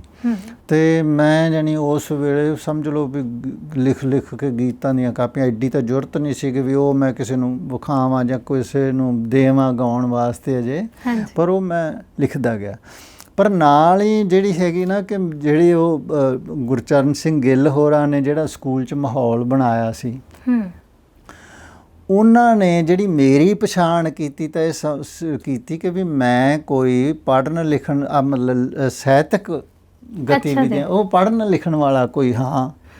ਤੇ ਸਾਡੇ ਸਕੂਲ ਦੀ ਟੀਮ ਬਹੁਤ ਤਕੜੀ ਸੀਗੀ ਜਿਹੜੀ ਨੈਸ਼ਨਲ ਲੈਵਲ ਤੇ ਜਾਂਦੀ ਸੀਗੀ ਵਾਲੀਬਾਲ ਦੀ। ਤੇ ਮੈਂ ਐਡਾ ਤਕੜਾ ਨਹੀਂ ਸੀਗਾ ਵੀ ਜਾਣੀ ਉਹ ਐਡੇ ਵੱਡੇ ਉਹਨਾਂ ਖਿਡਾਰੀਆਂ ਦੇ ਨਾਲ ਮੈਂ ਮਿਕ ਸਕਦਾ। ਤੇ ਉਹ ਮੈਂ ਉਹਦੀ ਕੋਸ਼ਿਸ਼ ਨਹੀਂ ਸੀ ਕਰਦਾ। ਤੇ ਮੈਨੂੰ ਵੀ ਲੱਗਦਾ ਸੀਗਾ ਵੀ ਆਹ ਮੇਰੇ ਵਾਸਤੇ ਖੇਤਰ ਹੈ ਅਸਲ ਦੇ ਵਿੱਚ ਜਿਹਦੇ 'ਚ ਮੈਂ ਵੀ ਛਾ ਸਕਦਾ। ਮੇਰੇ ਗਾਣੇ ਗਾਉਣਗੇ ਇਹ ਵੱਡੇ ਵੱਡੇ ਬੰਦੇ, ਤੇ ਇਹ ਆ ਸਪੋਰਟਸ ਵਾਲੇ ਕੀ ਨੇ ਮੇਰੇ ਬਰਾਬਰ ਹੋਣਗੇ, ਜਾਣੀ ਇਹ ਭਾਵੇਂ ਮੈਂ ਉੱਦਾਂ ਸਰੀਰਕ ਤੌਰ 'ਤੇ ਕਮਜ਼ੋਰ ਹੀ ਹਾਂ, ਪਰ ਇਹ ਤਾਂ ਮੇਰੀ ਉਹ ਹੋਊਗੀ ਹੈ ਨਾ। ਤੇ ਉਹ ਮੇਰੇ ਅੰਦਰ ਇਹ ਚੀਜ਼ ਦੇਖ ਕੇ ਉਹਨਾਂ ਨੇ ਇੱਕ ਮੈਗਜ਼ੀਨ ਜਿਹੜੇ ਉਹ ਲੈ ਕੇ ਆਉਂਦੇ ਸੀ ਸਕੂਲ ਦੇ ਵਿੱਚ ਸਾਡੇ ਵਾਸਤੇ ਬਹਿਣ ਵਾਸਤੇ, ਉਹਨਾਂ ਨੇ ਲਾਨ ਦੇ ਵਿੱਚ ਇੱਕ ਗੋਲ ਥੜਾ ਵੀ ਬਣਾਇਆ ਹੋਇਆ ਸੀ ਜਿਹਦੇ ਤੇ ਮੈਗਜ਼ੀਨ ਰੱਖਦੇ ਸੀ। ਤੇ ਅਸੀਂ ਜਿਹੜੇ ਖਾਸੋ ਖਾਸ 3-4 ਜਾਣੀ ਲਿਟਰੇਰੀ ਮਾਈਂਡ ਵਾਲੇ ਸਮਝੇ ਜਾਂਦੇ ਸੀ, ਸਾਤ 6ਵੀਂ-7ਵੀਂ ਦੇ ਬੱਚੇ, ਤਾਂ ਉਹ ਅਸੀਂ ਉੱਥੇ ਬਹਿ ਕੇ ਬਾਲ ਸੰਦੇਸ਼ ਪੜ੍ਹਦੇ, ਪ੍ਰੀਤ ਲੜੀ ਪੜ੍ਹਦੇ ਇਸ ਤਰ੍ਹਾਂ। ਤੇ ਪ੍ਰੀਤ ਲੜੀ ਉਹਨਾਂ ਦਿਨਾਂ ਦੇ ਵਿੱਚ ਇਸ ਤਰ੍ਹਾਂ ਦਾ ਮੈਗਜ਼ੀਨ ਸੀਗਾ ਵੀ ਜਿਹੜਾ ਤੁਹਾਡੀ ਜ਼ਿੰਦਗੀ ਬਦਲ ਦਿੰਦਾ ਸੀ। ਤੇ ਮਾਸਟਰ ਜੀ ਤਾਂ ਬਦਲ ਹੀ ਰਹੇ ਸੀਗੇ। ਮਾਸਟਰ ਜੀ ਮਤਲਬ ਮੈਂ ਬਹੁਤ ਘੱਟ ਸਕੂਲਾਂ ਦੇ ਵਿੱਚ ਇਸ ਤਰ੍ਹਾਂ ਦੀ ਗੱਲ ਵੇਖੀ ਹੈਗੀ ਆ ਕਿ ਵੀ ਗੁਰਚਰਨ ਸਿੰਘ ਗਿੱਲ ਜਦੋਂ ਉਹਨਾਂ ਦਾ ਆਪਦਾ ਇੱਕ ਜਿਹੜਾ ਮਾਡਲ ਵੀ ਸੀਗਾ ਜ਼ਿੰਦਗੀ ਜਿਉਣ ਦਾ, ਖੂਬਸੂਰਤੀ ਨਾਲ ਜ਼ਿੰਦਗੀ ਜਿਉਣ ਦਾ। ਤੇ ਸੱਜੇ ਫੱਬੇ ਸਵੇਰੇ ਉਹ ਆਉਂਦੇ ਇਸ ਤਰ੍ਹਾਂ, ਤੇ ਅਸੀਂ ਮਤਲਬ ਉਹਨਾਂ ਨੂੰ ਵੀ ਜਾਣੀ ਉਹਨਾਂ ਨੂੰ ਹਰ ਤਰ੍ਹਾਂ ਨਾਲ ਉਹਨਾਂ ਦੀ ਨਕਲ ਕਰਨ ਦਾ ਯਤਨ ਕਰਦੇ ਸੀ। ਤੇ ਉਹ ਰੋਜ਼ ਜਾਣੀ ਬੋਲਦੇ ਪ੍ਰਾਰਥਨਾ ਸਭਾ ਦੇ ਵਿੱਚ ਗੱਲਾਂ ਕਰਦੇ, ਜਿਹੜਾ ਵੀ ਵਿਸ਼ਾ ਹੁੰਦਾ, ਜੇ ਓਲੰਪਿਕ ਚੱਲ ਰਹੀ ਹੈ ਤੇ ਓਲੰਪਿਕ 'ਤੇ ਬੋਲਦੇ, ਜੇ ਕਿਸੇ ਦਾ ਭਗਤ ਸਿੰਘ ਦਾ ਕੋਈ ਸ਼ਹੀਦੀ ਦਿਵਸ ਹੈ ਤੇ ਉਹਦੇ 'ਤੇ ਬੋਲਦੇ, ਜਿਹੜੀ ਵੀ ਗੱਲ ਹੁੰਦੀ ਉਹਦੇ 'ਤੇ ਉਹ ਗੱਲਾਂ ਕਰਦੇ। ਤੇ ਇਹ ਗੱਲ ਸਾਡੇ ਅੰਦਰ ਨਾ ਚਿੰਗਿਆੜੀ ਵਾਂਗ ਜਾਣੀ ਸੀਗੀ ਕਿ ਵੀ ਆਹ ਹੁੰਦੀ ਹੈ ਜ਼ਿੰਦਗੀ ਅਸਲ ਦੇ ਵਿੱਚ, ਹੈ ਨਾ। ਇਸ ਤਰ੍ਹਾਂ ਦੇ ਕੋਈ ਬਣੀਆਂ ਜਾਣੀ ਇਸ ਗੱਲ ਨੇ ਕਿਤੇ ਨਾ ਕਿਤੇ ਉਹ ਜਿਹੜਾ ਗੀਤਕਾਰ ਉਹ ਫਿਰ ਮੈਨੂੰ ਛੋਟੀ ਗੱਲ ਲੱਗਣ ਲੱਗ ਪਈ ਥੋੜ੍ਹੀ ਜਿਹੀ, ਵੀ ਇਹ ਤਾਂ ਫਿਰ ਵੀ ਛੋਟੀ ਗੱਲ ਆ, ਪਰ ਆਹ ਗੁਰਬਖਸ਼ ਸਿੰਘ ਪ੍ਰੀਤ ਲੜੀ ਵਰਗੇ ਬਣਨਾ ਜਾਂ ਗੁਰਚਰਨ ਸਿੰਘ ਗਿੱਲ ਵਰਗੇ ਬਣਨਾ, ਇਹ ਤਾਂ ਕਿਤੇ ਉਦੋਂ ਵੀ ਤਾਂ ਦੀ ਚੀਜ਼ ਹੈ। ਤੇ ਫਿਰ ਮੈਂ ਜਿਹੜਾ ਹੈਗਾ ਉਹਦੇ ਨਾਲ ਗੀਤਾਂ ਦੇ ਨਾਲ ਥੋੜ੍ਹੀ ਸੀਰੀਅਸ ਕਵਿਤਾ ਤੇ ਨਾਲ ਆਪਦੇ ਵੱਲੋਂ ਜਾਣੀ ਕਹਾਣੀਆਂ ਤੇ ਲਿਖਣੀਆਂ ਸ਼ੁਰੂ ਕੀਤੀਆਂ। ਤੇ ਬਲਕਿ ਮੈਂ ਉਸ ਮੁੱਢ ਦੇ ਵਿੱਚ ਹੀ ਇੱਕ ਨਾਵਲ ਲਿਖਿਆ ਜਿਹੜਾ ਛਪਵਾਇਆ ਨਹੀਂ ਕਦੀ ਹੁਣ ਤੱਕ ਵੀ ਨਹੀਂ ਉਹ ਛਪਵਾਇਆ। ਤੇ ਕਿਉਂਕਿ ਉਹ ਉਸ ਵੇਲੇ ਦੀ ਚਲੋ ਮੇਰੀ ਸੀਗੀ ਖੇਡ, ਉਹਦਾ ਜੇਰੇ ਵਾਲੀ ਮਾਂ, ਤੇ ਉਹ ਮੈਂ ਜਾਣੀ ਉਹ ਸੀ ਉਹੀ ਮਾਡਲ ਪ੍ਰੀਤ ਲੜੀ ਵਾਲਾ ਮਾਡਲ। ਇਸ ਕਰਕੇ ਉਹ ਜਿਹੜਾ ਮੇਰਾ ਇੱਕ ਮੁੱਢ ਦੇ ਵਿੱਚ ਹੀ ਜਿਹੜਾ ਇਸ ਤਰ੍ਹਾਂ ਦਾ ਝੁਕਾਅ ਬਣ ਗਿਆ। ਤੇ ਫਿਰ ਮੈਂ ਕੁਦਰਤੀ ਸੀ ਬੂਟਾ ਸਿੰਘ ਸ਼ਾਦ ਹੋਰਾਂ ਨੂੰ, ਜਸਵੰਤ ਸਿੰਘ ਕਮਲ ਹੋਰਾਂ ਨੂੰ, ਨਾਨਕ ਸਿੰਘ ਹੋਰਾਂ ਨੂੰ, ਇਹਨਾਂ ਨੂੰ ਪੜ੍ਹਨਾ ਸ਼ੁਰੂ ਕੀਤਾ। ਤਾਂ ਫਿਰ ਮੇਰੇ ਅੰਦਰ ਤਾਂ ਬਿਲਕੁਲ ਹੀ ਇਹ ਗੱਲ ਪੱਕੀ ਹੋ ਗਈ ਵੀ ਨਹੀਂ, ਗੀਤਕਾਰੀ ਤੋਂ ਮੈਂ ਮਤਲਬ ਉਹ ਤਾਂ ਵਿਚਰਨਾ ਜਾਣੀ ਹੈ ਨਾ। ਹਾਂ, ਤੇ ਤੇ ਫਿਰ ਉਸ ਵੱਲ ਗਿਆ। ਜਿਹੜਾ ਤੁਹਾਡੇ ਸਵਾਲ ਦਾ ਅੰਤਲਾ ਸੀਗਾ ਹਿੱਸਾ ਕਿ ਵੀ ਮੈਂ ਕਹਾਣੀਆਂ ਜਦੋਂ ਲਿਖਣ ਲੱਗ ਪਿਆ ਤੇ ਲਿਖਦਾ ਮੈਂ ਕਹਾਣੀਆਂ ਆਪਦੇ ਬਹੁਤ ਹੀ ਆਲੇ ਦੁਆਲੇ ਬਾਰੇ ਲਿਖਦਾ ਸੀ। ਜਿਵੇਂ ਤੁਸੀਂ ਕਹਿੰਦੇ ਹੋ ਕਿ ਤੁਹਾਡੇ ਬਾਪੂ ਜੀ ਕਦੀ ਤੁਹਾਡੀਆਂ ਕਹਾਣੀਆਂ ਚੋਂ ਅਨੁਭਵ ਮੇਰਾ ਬਹੁਤ ਹੀ ਨੇੜਲਾ ਜਿਹਾ ਅਨੁਭਵ ਸੀ, ਜੋ ਮੈਂ ਆਪਦੇ ਟੱਬਰ 'ਚ ਵੇਖਦਾ ਸੀ, ਜੋ ਸਾਡੇ ਸੀਰੀ ਨਾਲ ਵਾਪਰਦਾ ਸੀ, ਜੋ ਮਤਲਬ ਮੇਰੀ ਮਾਂ ਦੇ ਪੇਕਿਆਂ ਨਾਲ ਵਾਪਰਦਾ ਸੀ, ਹੈ ਨਾ। ਜਿਹੜੇ ਨੇੜੇ ਦੇ ਅਨੁਭਵ ਜਿਹੜੇ ਮੇਰੇ ਸੀਗੇ ਉਹੀ ਸੀਗੇ, ਉਦੋਂ ਮਤਲਬ ਜ਼ਿਆਦਾ ਨਹੀਂ ਸੀਗੇ। ਤਾਂ ਪਰ ਦੂਜੀ ਗੱਲ ਜ਼ਰੂਰ ਸੀਗੀ ਕਿ ਵੀ ਕਿਉਂਕਿ ਮੈਨੂੰ ਇਸ ਤਰ੍ਹਾਂ ਦੇ ਬੰਦਿਆਂ ਦਾ ਸਾਥ ਮਿਲਿਆ ਜਿਨ੍ਹਾਂ ਨੇ ਮੈਨੂੰ ਪੜ੍ਹਾਇਆ, ਉਹ ਬੰਦੇ ਤੁਹਾਡੇ 'ਚ ਇੱਕ ਚੀਜ਼ ਪੈਦਾ ਕਰਦੇ ਸੀਗੇ ਵੀ ਤੁਸੀਂ ਨਾ ਲਾਈਫ ਨੂੰ, ਜ਼ਿੰਦਗੀ ਨੂੰ ਥੋੜ੍ਹਾ ਵਿੱਥ 'ਤੇ ਖੜਨ ਦੀ ਆਦਤ ਪਾਓ। ਵੀ ਜਾਣੀ ਜ਼ਿੰਦਗੀ ਇਕੱਲੀ ਭਾਵੁਕਤਾ ਨਾਲ ਨਹੀਂ ਚੱਲਦੀ, ਹੈ ਨਾ। ਪੜ੍ਹਾਈ ਅਸਲ ਦੇ ਵਿੱਚ ਤਾਂ ਸਹੀ ਮਾਅਨਿਆਂ ਦੇ ਵਿੱਚ ਪੜ੍ਹਾਈ ਉਹੀ, ਜੇ ਤੁਸੀਂ ਤੁਹਾਡੀ ਸਹੀ ਮਾਅਨਿਆਂ 'ਚ ਪੜ੍ਹਾਈ ਕੀਤੀ ਵੀ ਹੈ ਨਾ, ਅਤੇ ਪੜ੍ਹਾਈ ਤੁਹਾਡੇ ਅੰਦਰ ਇਹ ਗੱਲ ਪੈਦਾ ਕਰਦੀ ਹੈਗੀ ਆ ਕਿ ਤੁਸੀਂ ਚੀਜ਼ਾਂ ਨੂੰ ਵਿੱਥ 'ਤੇ ਖੜ੍ਹ ਕੇ ਜਾਣੀ ਓਬਜੈਕਟਿਵ ਢੰਗ ਨਾਲ ਵੇਖਣਾ ਸ਼ੁਰੂ ਕਰ ਦਿੰਦੇ ਆ ਕਿ ਮੈਂ ਨਹੀਂ ਉਹਦੇ 'ਚ ਰਹਿ ਜਾਂਦੀ, ਜਾਣੀ ਜੋ ਚੀਜ਼ਾਂ ਜਿਵੇਂ ਮੈਨੂੰ ਦਿਸਦੀਆਂ ਵੀ ਇਹ ਬਿਲਕੁਲ ਐਵੇਂ ਹੀ ਨੇ। ਤਾਂ ਇਹ ਚੀਜ਼ ਮੈਨੂੰ ਉਹ ਜਿਹੜਾ ਪੇਂਡੂ ਅਨੁਭਵ ਸੀਗਾ ਉਹਨੂੰ ਚਿਤਰਨ ਵੇਲੇ ਮੇਰੇ ਬਲਕਿ ਬਹੁਤ ਸਹਿ ਸੁਭਾਅ ਹੀ ਕੰਮ ਆਈ। ਪਹਿਲਾਂ ਤਾਂ ਮੈਂ ਸਹਿ ਸੁਭਾਅ ਇਹ ਚੀਜ਼ ਸੀਗਾ ਕਿ ਜਦੋਂ ਮੈਂ ਉਹਨਾਂ ਦੇ ਦੁੱਖ ਸੁੱਖਾਂ ਨੂੰ ਦੇਖਦਾ ਸੀਗਾ ਤਾਂ ਨਾਲ ਹੀ ਇੱਕ ਉਹ ਪੈਦਾ ਹੋ ਜਾਂਦੀ ਸੀ ਗੱਲ ਕਿ ਚਲੋ ਇਸ ਗੱਲੋਂ ਤਾਂ ਇਹ ਦੁਖੀ ਹੈ, ਪਰ ਕੋਈ ਐਵੇਂ ਜਿਹੀ ਗੱਲ ਨਹੀਂ ਆ, ਇਸ ਪੱਖੋਂ ਸੁਖੀ ਵੀ ਹੈ, ਐਡੀ ਗੱਲ ਨਹੀਂ। ਹਾਂ, ਮੈਨੂੰ ਇੰਝ ਲੱਗਦਾ ਸੀ ਜਿਵੇਂ ਮੈਂ ਸੋਚਦਾ ਸੀਗਾ ਵੀ ਜੋ ਬਾਹਰ ਜਾ ਕੇ ਪਤਾ ਲੱਗਿਆ ਵੀ ਯਾਰ ਸਾਨੂੰ ਤਾਂ ਬਚਪਨ 'ਚ ਚੀਜ਼ਾਂ ਮਿਲ ਹੀ ਨਹੀਂ ਰਹੀਆਂ, ਸਾਡਾ ਤਾਂ ਬਚਪਨ ਔਖਾ ਹੈ। ਪਰ ਮੈਨੂੰ ਨਾਲ ਹੀ ਐਂ ਲੱਗਦਾ ਸੀ ਵੀ ਨਹੀਂ, ਇਹਦੇ 'ਚ ਮੌਕੇ ਵੀ ਬੜੇ ਮਿਲੇ ਮੈਨੂੰ, ਮਤਲਬ ਮੈਂ ਛੋਟਾ ਹੋਣ ਕਰਕੇ ਕਹਿ ਲਓ ਵੀ ਮੈਂ ਬੇਫਿਕਰਾ ਸੀ, ਛੋਟਾ ਹੋਣ ਕਰਕੇ ਮੇਰੇ 'ਤੇ ਜ਼ਿੰਮੇਵਾਰੀਆਂ ਨਹੀਂ ਸੀਗੀਆਂ। ਇਹ ਗੱਲ ਕਿਤੇ ਮੈਨੂੰ ਮਤਲਬ ਮੁੱਢ ਦੇ ਵਿੱਚ ਹੀ ਮਹਿਸੂਸ ਹੋਣ ਲੱਗ ਪਈ ਸੀਗੀ ਕਿ ਵੀ ਮੈਨੂੰ ਕੋਈ ਫਾਇਦੇ ਵੀ ਹੈ ਇਹਦੇ, ਅਤੇ ਜਾਂ ਮਤਲਬ ਜੇ ਆਪਦੀ ਮਾਂ ਦੇ ਸੁਭਾਅ ਨੂੰ ਵੇਖਣਾ, ਆਪਦੇ ਬਾਪ ਦੇ ਸੁਭਾਅ ਨੂੰ ਦੇਖਣਾ, ਜਾਂ ਬਾਪ ਦੇ ਸੁਭਾਅ ਨੂੰ ਦੇਖਣਾ ਵੀ ਜੇ ਇਹ ਸਖਤ ਹੈ, ਜੇ ਇਹ ਇਸ ਤਰ੍ਹਾਂ, ਤਾਂ ਇਹਦੇ ਪਿੱਛੇ ਕਾਰਨ ਹੈ ਵੀ ਇਹ ਨਾ ਇਸ ਤਰ੍ਹਾਂ ਦੀ ਜ਼ਿੰਦਗੀ ਜਿਉਂਦਾ ਬਹੁਤ ਜੇ ਹਾਰਡ ਹੈ। ਲਿਖਦੇ ਹੋ ਵੀ ਉਹਨਾਂ ਤੋਂ ਇੱਕ ਕਤਲ ਹੋ ਗਿਆ ਅਤੇ ਉਸ ਤੋਂ ਬਾਅਦ ਹੈ ਨਾ ਥੋੜ੍ਹੀ ਜਿਹੀ ਆਰਥਿਕ ਜਿਹੜਾ ਘਰ ਦਾ, ਹਾਂ ਉਹ ਮੇਰੇ ਤੋਂ ਬਹੁਤ ਪਹਿਲਾਂ ਦੀ ਗੱਲ ਹੈਗੀ ਆ। ਉਹ ਤਾਂ ਉਦੋਂ ਤੱਕ, ਜਦੋਂ ਤੱਕ ਮੈਂ ਸੁਰਤ ਸੰਭਾਲੀ ਹੈ, ਜਾਣੀ ਉਦੋਂ ਤੱਕ ਠੀਕ ਹੋ ਗਿਆ ਸੀਗਾ ਇਹ ਸਾਰਾ ਕੁਛ। ਉਹ ਦੁੱਖ ਜਿਹੜੇ ਸੀਗੇ ਪਹਿਲਾਂ ਉਹ ਮੇਰੀ ਮਾਂ ਨੇ ਝੱਲ ਲਏ ਸੀ, ਤਾਂ ਵੱਡੇ ਭੈਣ ਭਰਾਵਾਂ ਦੇ ਥੋੜ੍ਹੇ ਬਹੁਤੇ ਹਿੱਸੇ ਆਏ, ਉਹਨਾਂ ਨੂੰ ਜਾਣੀ ਝੱਲਣੇ ਪਏ ਉਹ ਪਰਿਵਾਰ ਦੇ ਵਿੱਚ। ਮੈਨੂੰ ਇਸ ਤਰ੍ਹਾਂ ਦੇ ਨਾ ਬਹੁਤਾ ਨਹੀਂ, ਜਾਣੀ ਮੇਰਾ ਬਚਪਨ ਇਸ ਪੱਖੋਂ ਚੰਗਾ ਹੀ ਰਿਹਾ ਕਿ ਮੇਰੇ 'ਤੇ ਛੋਟਾ ਹੋਣ ਕਰਕੇ, ਜਾਂ ਮਾਂ ਦੀ, ਮੇਰੀ ਮਾਂ ਬਹੁਤ ਜ਼ਿਆਦਾ ਚੰਗੇ ਸੁਭਾਅ ਦੀ ਔਰਤ ਸੀ। ਸਾਰਾ ਭਾਰ ਜੋ ਕੁਲਵੰਤ ਸਿੰਘ ਵਿਰਕ ਦੇ ਧਰਤੀ ਹੇਠਲਾ ਬੁਲਦ ਵਾਂਗੂ ਸਾਰਾ ਭਾਰ ਹੀ ਉਹ ਘਰ ਦਾ ਵੀ ਸਾਰਾ ਕੁਛ ਆਪਦੇ 'ਤੇ ਚੱਕਣਾ ਚਾਹੁੰਦੀ ਸੀ। ਐ ਨਹੀਂ ਸੀ ਵੀ ਮਜਬੂਰੀ 'ਚ, ਮਤਲਬ ਉਹਦੇ 'ਚ ਪੈਸ਼ਨ ਹੀ ਸੀਗਾ ਇਹ। ਜਾਣੀ ਇੱਥੋਂ ਤੱਕ ਕਿ ਉਦਾਹਰਨ ਵਜੋਂ ਜੇ ਮੈਂ ਕਹਿਣਾ ਹੋਵੇ ਵੀ ਉਹ ਜਦੋਂ ਸਾਡੀ ਹਾੜ੍ਹੀ ਦੀ ਕਣਕ ਆ ਜਾਂਦੀ ਸੀਗੀ ਅਤੇ ਉਹ ਕਹਿੰਦੀ ਸੀ ਮੇਰੇ ਪਿਓ ਨੂੰ ਵੀ ਮੈਂ ਨਾ ਮਤਲਬ ਤੇਰੇ ਨਾਲ ਕਣਕ ਵਢਾਊਂਗੀ, ਅਤੇ ਵੀ ਜੋ ਰੋਟੀ ਲੈ ਕੇ ਆਈ ਅਤੇ ਵੀ ਮੈਂ ਉੱਥੇ ਹੀ ਰਹਿ ਪਊਂਗੀ, ਅਤੇ ਵੀ ਮੈਂ ਨਾਲ ਕਣਕ ਵੱਢੂੰਗੀ ਇਸ ਤਰ੍ਹਾਂ ਵੀ, ਅਤੇ ਉਹਦੇ ਨਾਲ ਦਿਹਾੜੀਆਂ ਨਹੀਂ ਕਰਨਾ ਪਊਗਾ ਆਪਾਂ ਨੂੰ ਇੱਕ ਹੋਰ, ਹੈ ਨਾ। ਉਹ ਕਹਿੰਦਾ ਸੀ ਵੀ ਨਹੀਂ ਇਹ ਮਤਲਬ ਸ਼ਰਮ ਵਾਲੀ ਗੱਲ ਲੱਗਦੀ ਸੀਗੀ ਵੀ ਨਹੀਂ ਮਤਲਬ ਅਸੀਂ ਕੋਈ ਨਹੀਂ ਕਰ ਲਾਂਗੇ, ਤੂੰ ਬਸ ਰੋਟੀ ਲੈ ਕੇ ਆਈ ਇਸ ਤਰ੍ਹਾਂ। ਉਹ ਕਹਿੰਦੀ ਲੈ ਮੇਰਾ ਆਪਦਾ ਕੰਮ ਹੈ, ਮਤਲਬ ਮੈਂ ਆਪਦੇ ਘਰ ਦਾ ਕੰਮ, ਮੈਨੂੰ ਕੋਈ ਸ਼ਰਮ, ਮੈਨੂੰ ਤਾਂ ਕੋਈ ਸ਼ਰਮ ਨਹੀਂ ਇਹਦੇ 'ਚ, ਇਸ ਤਰ੍ਹਾਂ ਕਰਕੇ। ਅਤੇ ਜਾਣੀ ਉਹਦਾ ਇਸ ਤਰ੍ਹਾਂ ਦਾ ਸੁਭਾਅ ਹੋਣ ਕਰਕੇ ਨਾ ਮਤਲਬ ਮੇਰੇ 'ਤੇ ਭਾਰ ਬਿਲਕੁਲ ਹੀ ਨਹੀਂ ਸੀ ਆਉਂਦਾ ਵੀ ਜਾਣੀ ਉਹ ਹਰੇਕ ਟਾਈਮ ਮੇਰੇ 'ਤੇ ਇੱਕ ਛਤਰੀ ਬਣਨ ਦਾ ਯਤਨ ਕਰਦੀ ਰਹਿੰਦੀ ਸੀ ਵੀ ਮੈਂ ਪੜ੍ਹਾਂ, ਅਤੇ ਮੈਨੂੰ ਨਾ ਆਹ ਦੁੱਖ ਦੱਖ ਜੇ ਮਤਲਬ ਆਉਣ ਵੀ ਮੈਂ ਕੰਮ ਬਹੁਤ ਹੈਗਾ, ਜਾਂ ਪੈਸਿਆਂ ਦੀ ਕਮੀ, ਪੈਸੇ ਹੁੰਦੇ ਨਹੀਂ ਸੀ ਘਰ ਦੇ ਵਿੱਚ ਬਿਲਕੁਲ ਹੀ, ਜਾਣੀ ਜਿਹੋ ਜਿਹੀ ਕਿਸਾਨੀ ਦੀ ਹਾਲਤ ਹੁਣ ਵੀ ਉਹ ਜੀ ਹੈ, ਉਦੋਂ ਤਾਂ ਬਿਲਕੁਲ ਹੀ ਹੈ ਜੀ ਸੀ। ਤਾਂ ਉਹਨੂੰ ਭਾਵੇਂ ਕਣਕ ਵੇਚਣੀ ਪੈਂਦੀ ਸੀ, ਚੋਰੀਆਂ ਮਤਲਬ ਮੇਰੇ ਲਈ ਚੋਰੀ ਵੀ ਕਰ ਲੈਂਦੀ ਸੀ ਇੰਨੀ ਕੁ, ਜਾਂ ਕਿਤੋਂ ਬਾਣੀਆਂ ਦਿਓ ਥੋੜ੍ਹਾ ਦੁਕਾਨ ਤੋਂ ਫੜ ਕੇ ਲਿਆਉਣੇ ਪੈਂਦੇ।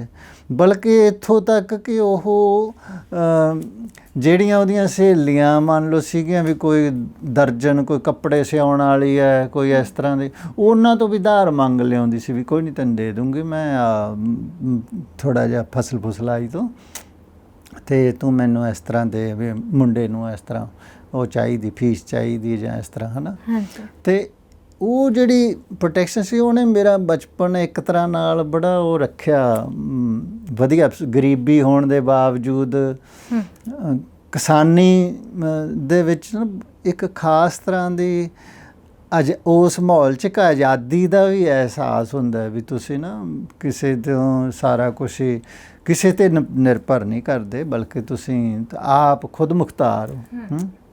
ਇਹ ਚੀਜ਼ ਮੇਰੇ 'ਚ ਬਹੁਤ, ਜਾਣੀ ਮੇਰੇ ਅੰਦਰ ਇਹ ਨਾ ਉਹ ਪੈਦਾ ਕਰਦੀ ਸੀ ਜਿਉਣ ਦਾ ਹੌਸਲਾ ਵੀ ਯਾਰ ਮੈਂ ਤਾਂ ਕੁਛ ਵੀ ਕਰ ਸਕਦਾ, ਵੀ ਮੇਰੀ ਮਾਂ ਜਿਹੜੀ ਹੈਗੀ ਆ ਉਹ ਮੈਨੂੰ ਕਿਤੇ ਆੜਨ ਦੇਊਗੀ ਨਹੀਂ ਕਿਤੇ, ਹੈ ਨਾ। ਤੇ ਉਹ ਆੜਨ ਉਹਨੇ ਦਿੱਤਾ ਵੀ ਨਹੀਂ। ਬਿਲਕੁਲ। ਸਰ ਕਹਾਣੀ ਦੀ ਆਪਾਂ ਗੱਲ ਕਰ ਰਹੇ ਸੀ। ਹਾਂ, ਤੇ ਜਾਣੀ ਜਦੋਂ ਮੈਂ ਜਾਣੀ ਉਹਨਾਂ ਪਾਤਰਾਂ ਨੂੰ ਚਿਤਰਿਆ ਤਾਂ ਮੈਨੂੰ ਮਤਲਬ ਕੁਦਰਤੀ ਵੀ ਉਹਨਾਂ ਨੂੰ ਮੈਂ ਇੰਨਾ ਨੇੜਿਓਂ ਵੇਖਿਆ, ਜਾਣਿਆ, ਇਸ ਤਰ੍ਹਾਂ ਸਮਝਿਆ ਵੀ ਸੀ ਬਲਕਿ। ਹਾਂਜੀ। ਇਸ ਕਰਕੇ ਜਦੋਂ ਮੈਂ ਉਹਨਾਂ ਨੂੰ ਚਿੱਤਰਦਾ ਸੀਗਾ, ਜਦੋਂ ਹਾਲਾਂਕਿ ਇਹ ਕਹਾਣੀਆਂ ਜਿਹੜੀਆਂ ਦੀ ਤੁਸੀਂ ਗੱਲ ਕਰਦੇ ਤਾਂ ਬਹੁਤ ਬਾਅਦ ਦੇ ਵਿੱਚ ਮੈਂ ਲਿਖੀਆਂ।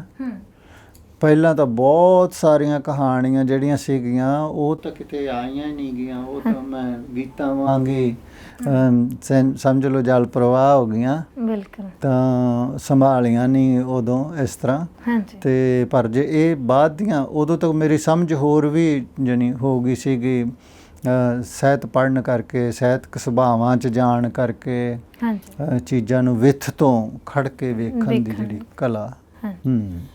ਸਰ ਬਹੁਤ ਘੱਟ ਆਪਣੇ ਪੰਜਾਬੀ ਸਾਹਿਤ 'ਚ ਬਹੁਤ ਘੱਟ ਐਵੇਂ ਦੇ ਲੇਖਕ ਨੇ ਜਿਹੜੇ ਜਿਸ ਵਿਧਾ 'ਚ ਲਿਖਦੇ ਨੇ ਉਸੇ ਦੀ ਆਲੋਚਨਾ ਦਾ ਕੰਮ ਕਰਦੇ ਹੋਣ, ਹੈ ਨਾ। ਉਸੇ ਵਿਧਾ ਦੀ ਆਲੋਚਨਾ ਵਿੱਚ ਉਹਨਾਂ ਨੇ ਤੁਹਾਡੇ ਤਰ੍ਹਾਂ ਸ਼ੋਹਰਤ ਖੱਟੀ ਹੋਵੇ। ਆਪਾਂ ਖੁਸ਼ਵੰਤ ਸਿੰਘ ਜੀ ਨੂੰ ਇਸ ਚੀਜ਼ 'ਚ ਰੱਖ ਸਕਦੇ ਹਾਂ ਕਿ ਉਹਨਾਂ ਨੇ ਨਾਵਲ ਵਿਧਾ ਨੂੰ ਲਿਖਿਆ ਅਤੇ ਉਸੇ ਦੀ ਆਲੋਚਨਾ ਨੂੰ ਵੀ ਚੁਣਿਆ। ਤੁਸੀਂ ਵੀ ਕਹਾਣੀ ਨੂੰ ਲਿਖਦੇ ਹੋ, ਫਿਰ ਕਹਾਣੀ ਆਲੋਚਨਾ 'ਚ ਹੁਣ ਮੈਂ ਸਮਝਦੀ ਹਾਂ ਕਿ ਇਸ ਸਮੇਂ ਤੁਸੀਂ ਇੱਕ ਬਹੁਤ ਵੱਡਾ ਨਾਂ ਹੋ, ਤੁਹਾਡੇ ਕੱਦ ਦੇ ਬਰਾਬਰ ਦਾ ਹਾਲੇ ਤੱਕ ਦੂਜਾ ਨਾਂ ਹੈ ਜਿਹੜਾ ਆਪਾਂ ਨਹੀਂ ਕੋਈ ਗਿਣ ਸਕਦੇ। ਇਸ ਵਿਧਾ ਨੂੰ ਕਿਵੇਂ ਚੁਣਿਆ ਕਿ ਕਹਾਣੀ ਵੀ ਲਿਖਣੀ ਹੈ ਅਤੇ ਕਹਾਣੀ ਦੀ ਆਲੋਚਨਾ ਵੀ? ਇਹ ਵੀ ਮਤਲਬ ਮੁੱਢ ਦੇ ਵਿੱਚ ਕੋਈ ਐ ਵਿਸ਼ੇਸ਼ੱਗ ਹੋਣ ਵਾਲੀ ਗੱਲ ਨਹੀਂ ਸੀਗੀ। ਮੈਂ ਜਦੋਂ MA ਤੋਂ ਬਾਅਦ ਜਦੋਂ MPhil ਕਰਨੀ ਸੀਗੀ ਤਾਂ ਮੈਂ ਉਹਦੇ 'ਚ ਟੀਚਰ ਦਾ ਵੀ ਹੱਥ ਹੁੰਦਾ ਸੀ ਵਿਸ਼ਾ ਚੁਣਨ 'ਚ, ਤਾਂ ਮੈਂ ਵਰਿਆਮ ਸਿੰਘ ਸੰਧੂ 'ਤੇ ਕੰਮ ਕਰਨਾ ਸ਼ੁਰੂ ਕੀਤਾ ਸੀ। ਅੱਛਾ ਜੀ।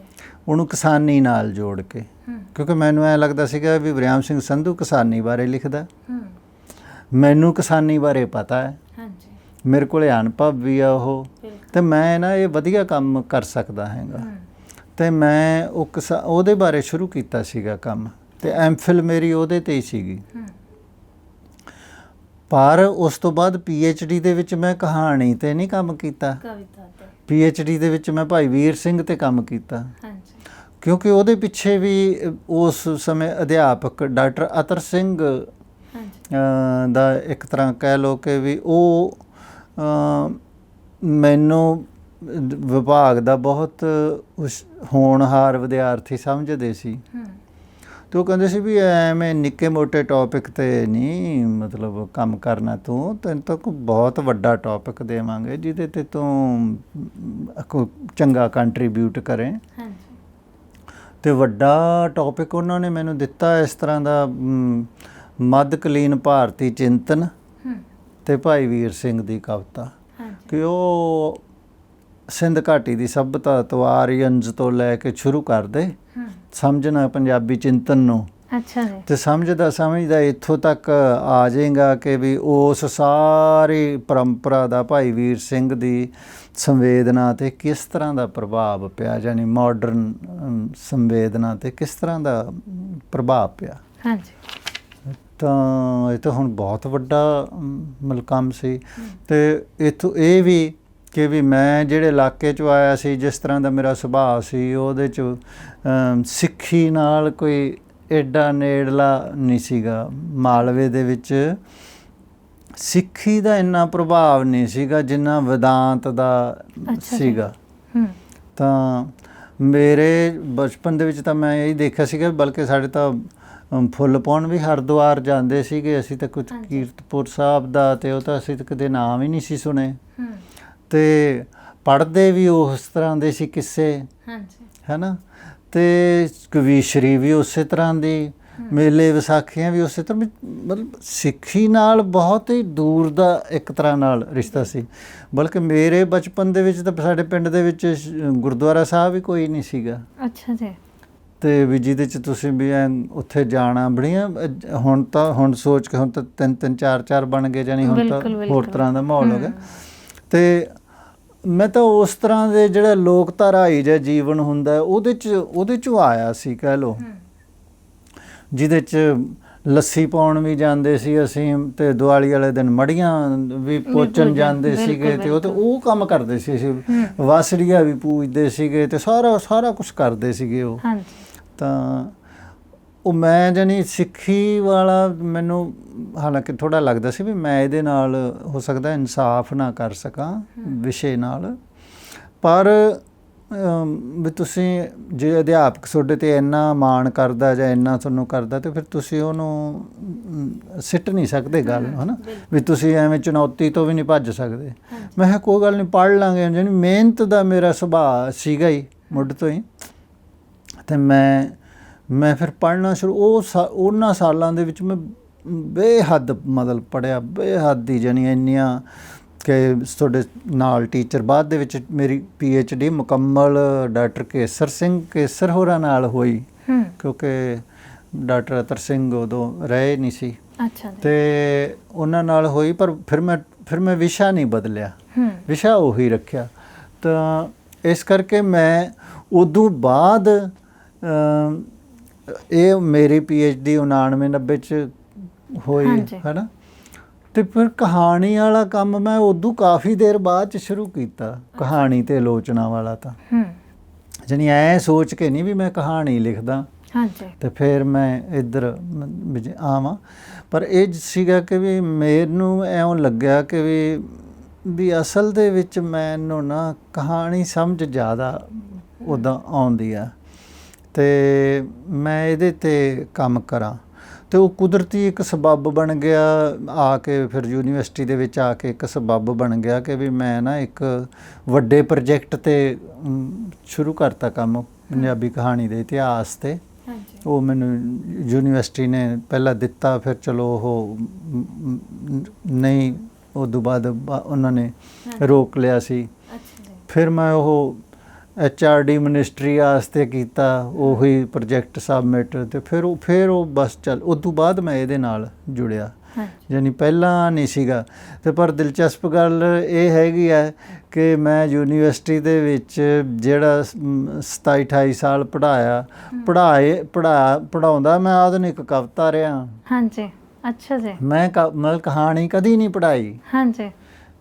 ਕੰਮ ਮੈਂ ਕਹਾਣੀ 'ਤੇ ਕਰਦਾ ਰਿਹਾ, ਲਿਖਦਾ ਕਹਾਣੀ ਰਿਹਾ, ਕਿਤੇ ਕਵਿਤਾ ਵੀ ਲਿਖਦਾ ਰਿਹਾ। ਬਾਅਦ ਦੇ ਵਿੱਚ ਮੁੱਢ ਦੇ ਵਿੱਚ ਇੱਕ ਕਿਤਾਬ ਮੇਰੀ ਛਪੀ ਸੀ, ਫਿਰ ਉਸ ਤੋਂ ਬਾਅਦ ਮੈਂ ਕਵਿਤਾ ਇੱਕ ਤਰ੍ਹਾਂ ਨਾਲ ਘੱਟ ਹੋ ਗਈ। ਅਤੇ ਇਸ ਕਰਕੇ ਮੈਂ ਜਾਣੀ ਐਂ ਨਹੀਂ ਗਾ ਕਿ ਵੀ ਇਹ ਡਿਸਿਪਲਨ ਮੈਂ ਮੁੱਢ ਤੋਂ ਹੀ ਇੱਕ ਲਾਈਨ 'ਚ ਤੁਰਿਆ ਜਾ ਰਿਹਾ, ਇਹ ਲੱਭਦਿਆਂ ਹੀ ਬਸ ਕਿਤੇ ਇਹ ਉਸ ਤੋਂ ਬਾਅਦ ਫਿਰ ਤੁਹਾਨੂੰ ਕਈ ਵਾਰੀ ਤਾਂ ਜਿਹੜਾ ਬਾਹਰਲਾ ਅਕੈਡਮਿਕ ਸੰਸਾਰ ਹੈ ਉਹ ਵੀ ਆਪਦੇ ਨਾਲ ਤੋਰ ਲੈਂਦਾ, ਕਈ ਵਾਰੀ ਉਹ ਆਪਦੀਆਂ ਲੋੜਾਂ ਖਾਤਰ ਤੁਹਾਨੂੰ ਉਹਦੇ ਨਾਲ ਬੰਨ੍ਹ ਦਿੰਦਾ, ਹੈ ਨਾ, ਤੁਸੀਂ ਫਿਰ ਚੱਲੀ ਜਾਂਦੇ ਰਹਿੰਦੇ ਆ। ਤਾਂ ਜਿਹੜਾ ਮੈਂ ਉਹ ਜ਼ਿਕਰ ਕੀਤਾ ਸੀਗਾ ਵੀ ਜਿਵੇਂ ਮੈਂ ਲਗਭਗ 2001 ਤੋਂ ਉਹ ਕਾਲਮ ਜਿਹੜਾ ਲਿਖਦਾ, ਨਵਾਂ ਜ਼ਮਾਨਾ ਦੇ ਵਿੱਚ ਸਾਲ ਦੇ ਵਿੱਚ ਇੱਕ ਕਾਲਮ ਲਿਖਦਾ, ਤਾਂ ਉਹ ਸਾਲ ਦੀ ਕਹਾਣੀ ਬਾਰੇ ਹੁੰਦਾ, ਅਤੇ ਉਹ ਹੁਣ 20-21 ਸਾਲ ਹੋ ਗਏ ਉਸ ਕੰਮ ਨੂੰ। ਉਹਦੇ ਨਾਲ ਮੈਂ ਹਰ ਸਾਲ ਮਤਲਬ 200-300 ਕਹਾਣੀ ਪੜ੍ਹੀ ਜਾਂਦੀ ਹੈ, ਅਤੇ ਉਹ ਤੁਸੀਂ ਫਿਰ ਉਹਦੇ ਨਾਲ ਉਹ ਜੁੜਦੇ ਫਿਰ ਕਹਾਣੀਕਾਰ ਤੁਹਾਡੇ ਤੋਂ ਤਵੱਕੋ ਕਰਨ ਲੱਗ ਪੈਂਦੇ ਆ, ਅਤੇ ਫਿਰ ਤੁਸੀਂ ਹੌਲੀ ਹੌਲੀ ਉਹਦੇ ਨਾਲ ਮਤਲਬ ਜੁੜਦੇ ਰਹਿੰਦੇ ਆ। ਫਿਰ ਆਹ ਪੰਜਾਬੀ ਅਕੈਡਮੀ ਦਿੱਲੀ ਨੇ ਕਿਉਂਕਿ ਪੰਜਾਬੀ ਕਹਾਣੀ ਦਾ ਇਤਿਹਾਸ ਲਿਖਾਇਆ ਮੇਰੇ ਤੋਂ, ਫਿਰ ਉਹ ਪੱਕਾ ਹੀ ਮੋਹਰ ਲੱਗ ਗਈ। ਉਸ ਤੋਂ ਬਾਅਦ ਵੀ ਹੁਣ ਮੈਨੂੰ ਵੀ ਐਂ ਲੱਗਦਾ ਵੀ ਮੇਰੇ ਜੀਵਨ ਦਾ ਉਦੇਸ਼ ਨਾ ਇਹੀ ਹੈ। ਕਹਾਣੀ। ਹਾਂ, ਕਹਾਣੀ ਹੀ, ਕਹਾਣੀ ਦੀ ਦਾ ਇਤਿਹਾਸ। ਹਾਂਜੀ ਸਰ, ਤੁਹਾਡੇ ਬਾਰੇ ਜਿੱਦਾਂ ਹੁਣ ਆਪਾਂ, ਜਿਵੇਂ ਮੈਂ ਤੁਹਾਨੂੰ ਸੁਣ ਰਹੀ ਹਾਂ, ਤੁਸੀਂ ਬੇਹੱਦ ਠਰੰਮੇ ਨਾਲ, ਸਲੀਕੇ ਨਾਲ ਗੱਲ ਕਰਦੇ ਹੋ, ਹੈ ਨਾ। ਪਰ ਬਹੁਤ ਸਾਰੇ ਲੋਕਾਂ ਦਾ ਜਿਹੜਾ ਵਿਚਾਰ ਆ, ਜਿਵੇਂ ਤੁਹਾਡੇ ਦੋਸਤ, ਉਹਨਾਂ ਨਾਲ ਵੀ ਮੈਂ ਗੱਲ ਕੀਤੀ, ਉਹਨਾਂ ਨੇ ਕਿਹਾ ਵੀ ਬਲਦੇਵ ਸਿੰਘ ਬਹੁਤ ਬੇਲਿਹਾਜ਼ ਨੇ, ਹੈ ਨਾ, ਕਈ ਗੱਲਾਂ ਨੂੰ ਲੈ ਕੇ। ਜਿਵੇਂ ਤੁਸੀਂ ਆਪਣਾ ਇੱਕ ਸਫ਼ਰਨਾਮਾ ਲਿਖਦੇ ਹੋ, ਮੋਤੀਆਂ ਦੀ ਚੋਗ, ਉਸ ਤੋਂ ਬਾਅਦ ਜਿਹੜੇ ਪ੍ਰਵਾਸੀ ਆਪਣੇ ਲੇਖਕ ਨੇ, ਉਹਨਾਂ ਦੀ ਜ਼ਿੰਦਗੀ ਬਾਰੇ ਬਹੁਤ ਸਾਰੀਆਂ ਗੱਲਾਂ ਤੁਸੀਂ ਸਾਂਝੀਆਂ ਕਰਦੇ ਹੋ। ਅਤੇ ਸੁਰਜੀਤ ਸਿੰਘ ਜੀ ਕਹਿੰਦੇ ਵੀ ਇਸ ਜਿਹੜੀ ਆਦਤ ਕਰਕੇ ਕਈ ਵਾਰੀ ਬਲਦੇਵ ਸਿੰਘ ਇਕੱਲੇ ਜਿਹੇ ਵੀ ਹੋ ਜਾਂਦੇ ਨੇ, ਹੈ ਨਾ। ਤੁਹਾਨੂੰ ਕੀ ਲੱਗਦਾ ਹੈ ਕਿ ਜਦੋਂ ਤੁਸੀਂ ਮੋਤੀਆਂ ਦੀ ਚੋਗ, ਇਹ ਸਫ਼ਰਨਾਮਾ ਲਿਖਦੇ ਹੋ, ਲੇਖਕ ਨਾਰਾਜ਼ ਹੁੰਦੇ ਨੇ? ਕਿਉਂਕਿ ਮੈਨੂੰ ਵੀ ਲੱਗਦਾ ਕਿ ਲੇਖਕ ਆਪਣੀ ਨਿੱਜੀ ਜ਼ਿੰਦਗੀ ਨੂੰ ਇੰਨਾ ਲੁਕੋ ਕੇ ਕਿਉਂ ਰੱਖਣਾ ਚਾਹੁੰਦੇ ਨੇ, ਇੰਨਾ ਸੱਭਿਅਕ ਜਿਹਾ ਇੱਕ ਢਾਂਚਾ ਕਿਉਂ ਉਹ ਲੋਕਾਂ ਦੇ ਵਿੱਚ ਆਪਣਾ ਦਿਖਾਉਣਾ ਚਾਹੁੰਦੇ ਨੇ? ਇਹ ਡਰ ਕਿਸ ਚੀਜ਼ ਦਾ ਹੁੰਦਾ ਹੈ? ਵੈਸੇ ਤਾਂ ਤੁਸੀਂ ਜਿਵੇਂ ਕਹਾਣੀ ਮੁੱਢ ਦੇ ਵਿੱਚ ਵੀ ਗੱਲ ਕੀਤੀ ਸੀ, ਤਾਂ ਜਦੋਂ ਮੈਨੂੰ ਐਂ ਲੱਗਦਾ ਹੈ ਕਿ ਵੀ ਜੇ ਤੁਸੀਂ ਸਾਹਿਤ ਰਚਨਾ, ਹਾਂਜੀ, ਕਿਸੇ ਵੀ ਵਿਧਾ ਦੇ ਵਿੱਚ, ਤੇ ਜੇ ਤੁਸੀਂ ਉਹਦੇ 'ਚ ਸੱਚ ਹੀ ਨਹੀਂ ਲਿਖਣਾ, ਤਾਂ ਫਿਰ ਉਸ ਸਾਹਿਤ ਦਾ ਕੋਈ ਬਹੁਤਾ ਫਾਇਦਾ ਨਹੀਂ ਹੋਣਾ, ਹੈ ਨਾ। ਹਾਂਜੀ। ਤਾਂ ਤੇ ਫਿਰ ਮੈਨੂੰ ਲੱਗਦਾ ਹੈ ਕਿ ਜਦੋਂ ਮੈਂ ਉਹ ਸੱਚ ਲਿਖਣ ਦੀ ਰੀਝ ਨਾਲ ਆਪਦੀ ਮਾਂ ਬਾਰੇ ਸੱਚ ਲਿਖਦਾ ਰਿਹਾ, ਬਿਲਕੁਲ, ਆਪਦੇ ਪਿਓ ਬਾਰੇ ਸੱਚ ਲਿਖਦਾ ਰਿਹਾ, ਆਪਦੇ ਭੈਣ ਭਰਾਵਾਂ ਬਾਰੇ, ਆਪਦੇ ਸਾਰੇ ਨੇੜਲਿਆਂ ਬਾਰੇ, ਉਹਨਾਂ ਬਾਰੇ ਸੱਚ ਲਿਖਦਾ ਰਿਹਾ, ਤਾਂ ਫਿਰ ਕੁਦਰਤੀ ਹੈਗਾ ਕਿ ਵੀ ਫਿਰ ਜੇ ਮੈਂ ਉਹ ਕੰਮ ਕਰਦਾ, ਫਿਰ ਜਿਹੜੇ ਮੇਰੇ ਦੋਸਤ ਨੇ ਜਾਂ ਮਤਲਬ ਜਿਨ੍ਹਾਂ ਦੇ ਕੋਲ ਮੈਂ, ਚਲੋ ਜੇ ਬਾਹਰ ਗਿਆ ਤਾਂ ਗਿਆ, ਫਿਰ ਮੈਨੂੰ ਜਾਂ ਤਾਂ ਲਿਖਣਾ ਨਹੀਂ ਚਾਹੀਦਾ ਜਾਂ ਫਿਰ ਸੱਚ ਲਿਖਣਾ ਚਾਹੀਦਾ। ਤੁਸੀਂ ਅਕਸਰ ਹੀ ਕਹਿੰਦੇ ਹੋ ਵੀ ਲੇਖਕ ਆ ਜਿਹੜਾ ਸੱਚ ਪ੍ਰਤੀ, ਹਾਂ, ਪ੍ਰਤੀਬੱਧ ਹੋਣਾ ਚਾਹੀਦਾ, ਜਾਣੀ ਹੈ ਨਾ, ਵੀ ਕਿਸੇ ਵਿਚਾਰਧਾਰਾ ਦੀ ਬਜਾਏ। ਤੇ ਮਤਲਬ ਇਹ ਨਹੀਂਗਾ ਕਿ ਵੀ ਮੇਰੀ ਕੋਈ ਇੰਟੈਂਸ਼ਨ ਸੀ ਜਾਂ ਮੇਰੇ ਸੁਭਾਅ ਦੇ ਵਿੱਚ ਕੋਈ ਉਸ ਤਰ੍ਹਾਂ ਦੀ ਨੈਗੇਟਿਵਿਟੀ ਹੈ ਵੀ ਮੈਂ ਕਿਸੇ ਨੂੰ ਥੱਲੇ ਲਾਉਣਾ ਚਾਹੁੰਦਾ ਹੋਵਾਂ ਜਾਂ ਇਸ ਤਰ੍ਹਾਂ, ਹੈ ਨਾ। ਇਹ ਨਹੀਂ, ਬਲਕਿ ਮੇਰੇ ਮਨ ਦੇ ਵਿੱਚ ਇਹ ਸੀ ਕਿ ਵੀ ਜੋ ਕੁਛ ਮੈਂ ਦੇਖ ਸਮਝ ਰਿਹਾ, ਮੈਂ ਇਹੀ ਗਾਂ ਦੱਸਾਂ, ਤਾਂ ਕਿ ਇੱਕ ਮਿੱਥ ਟੁੱਟੇ ਕਿ ਜਿਹੜਾ ਤੁਸੀਂ ਕਿਸੇ ਚੀਜ਼ ਬਾਰੇ ਕੋਈ ਬਣਾਈ ਹੁੰਦੀ ਹੈ। ਉਦਾਹਰਨ ਦੇ ਤੌਰ 'ਤੇ ਮੈਂ ਸਵਰਨ ਚੰਦਨ, ਇੱਕ ਪੰਜਾਬੀ ਦਾ ਪ੍ਰਵਾਸੀ ਲੇਖਕ ਹੈ ਸੀ, ਹੁਣ ਤਾਂ ਉਹ ਵਿਚਾਰੇ ਰਹੇ ਨਹੀਂ, ਅਤੇ ਉਹ ਹੁਣ ਆਪਣੇ ਆਪ ਨੂੰ ਮਾਰਕਸਵਾਦੀ ਵੀ ਕਹਿੰਦੇ ਸੀਗੇ, ਪਰ ਵੱਡਾ ਰਾਈਟਰ ਸੀ ਪੰਜਾਬੀ ਦਾ, ਪ੍ਰਵਾਸੀ। ਪਰ ਜਦੋਂ ਮੈਂ ਉਹਨਾਂ ਨੂੰ ਨੇੜਿਓਂ ਵੇਖਿਆ ਤਾਂ ਮੈਨੂੰ ਲੱਗਿਆ ਕਿ ਵੀ ਮਾਰਕਸਵਾਦ ਜਾਂ ਉਹ ਚੀਜ਼ਾਂ ਤਾਂ ਕਿਤੇ ਨੇੜੇ ਤੇੜੇ, ਤਾਂ ਬਲਕਿ ਜਿਹੜੇ ਇਨਸਾਨੀ ਗੁਣ ਉਸ ਤਰ੍ਹਾਂ ਦੇ ਹੁੰਦੇ ਹੈਗੇ ਆ ਵੀ ਜਿਹੜੇ ਉਹ, ਬਲਕਿ ਉਹ ਵੀ ਮੈਨੂੰ ਘੱਟ ਲੱਗਦੇ ਆ ਨਾ। ਇਸ ਤਰ੍ਹਾਂ ਮੇਰੇ ਮਨ 'ਚ ਨਕਸ਼ਾ ਸੀਗਾ ਵੀ ਮਾਰਕਸਵਾਦੀ ਬੰਦਾ ਜਿਹੜਾ ਹੈਗਾ ਉਹ ਤਾਂ ਮਤਲਬ ਐਂ ਥੋੜ੍ਹਾ ਉੱਚੇ ਖਿਆਲਾਂ ਦਾ ਅਤੇ ਇਸ ਤਰ੍ਹਾਂ ਹੋਣਾ ਚਾਹੀਦਾ, ਹੈ ਨਾ, ਜੀਵਨ ਦੇ ਵਿੱਚ ਵੀ। ਤਾਂ ਉਹ ਮੈਂ ਜਾਣੀ ਉਹਦੇ ਬਾਰੇ ਜੋ ਲਿਖਿਆ, ਅਤੇ ਮੈਂ ਉਹਦਾ ਜਿਹੜਾ ਹੈਡਿੰਗ ਰੱਖਿਆ ਉਸ ਦਾ ਕਿ ਮਾਰਕਸ ਦੀ ਕਬਰ 'ਤੇ ਉੱਗਿਆ ਬੇਮਹਿਕ ਚੰਦਨ। ਬਿਲਕੁਲ, ਵੀ ਇਹਦੇ 'ਚ ਤਾਂ ਮਹਿਕ ਹੈ ਨਹੀਂ ਉਸ ਤਰ੍ਹਾਂ ਦੀ ਚੰਦਨ ਵਾਲੀ, ਭਾਵੇਂ ਕਿ ਉਹਨਾਂ ਦਾ ਨਾਂ ਚੰਦਨ ਸੀ, ਹੈ ਨਾ। ਅਤੇ ਵੀ ਇਹ ਤਾਂ ਮਾਰਕਸ ਦੀ ਤਾਂ ਸਿਰਫ ਕਬਰ 'ਤੇ ਹੀ ਉੱਗੇ ਬੰਦੇ, ਮਤਲਬ ਉਹਦੇ 'ਚ ਕ੍ਰੀਏਟਿਵਿਟੀ ਤਾਂ ਨਾਂ 'ਚ ਹੀ ਹੈਗੀ ਹੈ ਨਾ। ਤਾਂ ਮੇਰੇ ਜਾਣੀ ਇਹ ਸੀਗਾ, ਹਾਲਾਂਕਿ ਉਹ ਮੇਰਾ ਦੋਸਤ ਸੀਗਾ, ਮੈਂ ਉਹਦੇ ਕੋਲ ਗਿਆ ਵੀ, ਅਤੇ ਇਸ ਤਰ੍ਹਾਂ ਦੀਆਂ ਗੱਲਾਂ। ਚਲੋ ਮੁੜ ਕੇ ਕੁਦਰਤੀ ਹੈਗਾ ਕਿ ਜਿਹੜੀ ਤੁਸੀਂ ਕਿਸੇ ਦੀ ਆਲੋਚਨਾ ਕਰਦੇ ਹੋ ਜਾਂ ਕਿਸੇ ਦੇ ਬਾਰੇ ਕੋਈ ਇਸ ਤਰ੍ਹਾਂ ਦਾ ਸੱਚ ਲਿਖਦੇ ਹੋ, ਉਹਨੂੰ ਚੰਗਾ ਤਾਂ ਨਹੀਂ ਲੱਗਦਾ, ਹੈ ਨਾ। ਅਤੇ ਖ਼ਾਸ ਤੌਰ 'ਤੇ ਮਤਲਬ ਦੋਸਤਾਂ ਮਿੱਤਰਾਂ ਨੇ ਇਹ ਵੀ ਕਿਹਾ ਕਿ ਵੀ ਅਸੀਂ ਤੁਹਾਨੂੰ ਆਇਆਂ ਨੂੰ ਸਾਂਭਿਆ ਵੀ, ਤੁਹਾਨੂੰ ਮਤਲਬ ਇਸ ਤਰ੍ਹਾਂ ਵੀ, ਅਤੇ ਤੁਸੀਂ ਸਾਡੀ ਜਿਹੜਾ ਪ੍ਰਸ਼ੰਸਾ ਕਰਨ ਦੀ ਬਜਾਏ ਤੁਸੀਂ ਸਾਡੀ ਆਲੋਚਨਾ ਕੀਤੀ। ਉਹ ਮੈਂ ਤਾਂ ਉਹਨੂੰ ਜਿਹੜੀ ਉਹ ਬੇਬਾਕੀ ਹੈਗੀ ਆ ਮੋਤੀਆਂ ਦੀ ਚੋਗ ਦੇ ਵਿੱਚ ਖ਼ਾਸ ਤੌਰ 'ਤੇ, ਤਾਂ ਉਹਨੂੰ ਇਸ ਤਰ੍ਹਾਂ ਹੀ ਜੋੜਿਆ ਕਿ ਉਸ ਵੇਲੇ ਮੇਰਾ ਪੈਸ਼ਨ ਇਹ ਸੀਗਾ ਕਿ ਜੋ ਜੋ ਸੱਚ ਹੈ ਨਾ ਬਸ ਮੈਂ ਉਹ ਦੱਸਣਾ। ਉਹੀ ਲਿਖਣਾ। ਇਹਦੇ ਨਾਲ ਮੇਰੇ ਗਿੱਟੇ ਤੇ ਲੱਗਦੀ ਹੈ, ਮੇਰੇ ਘਰਦਿਆਂ ਦੇ ਲੱਗਦੀ ਹੈ, ਜਾਂ ਕਿਸੇ ਦੋਸਤ ਦੇ ਲੱਗਦੀ ਹੈ, ਜਾਂ ਜਿਵੇਂ ਵੀ ਹੈ ਨਾ। ਹਾਂਜੀ। ਤੇ ਹੁਣ ਦੁਨੀਆ ਤਾਂ ਫਿਰ ਮੂੰਹ ਰੱਖਣੀ ਦੀ ਹੈ, ਤੇ ਉਹਦੇ ਵਿੱਚ ਮੈਂ ਇਕੱਲਾ ਦੁਕੱਲਾ ਹੋਣਾ ਹੀ ਸੀਗਾ। ਹਾਂਜੀ।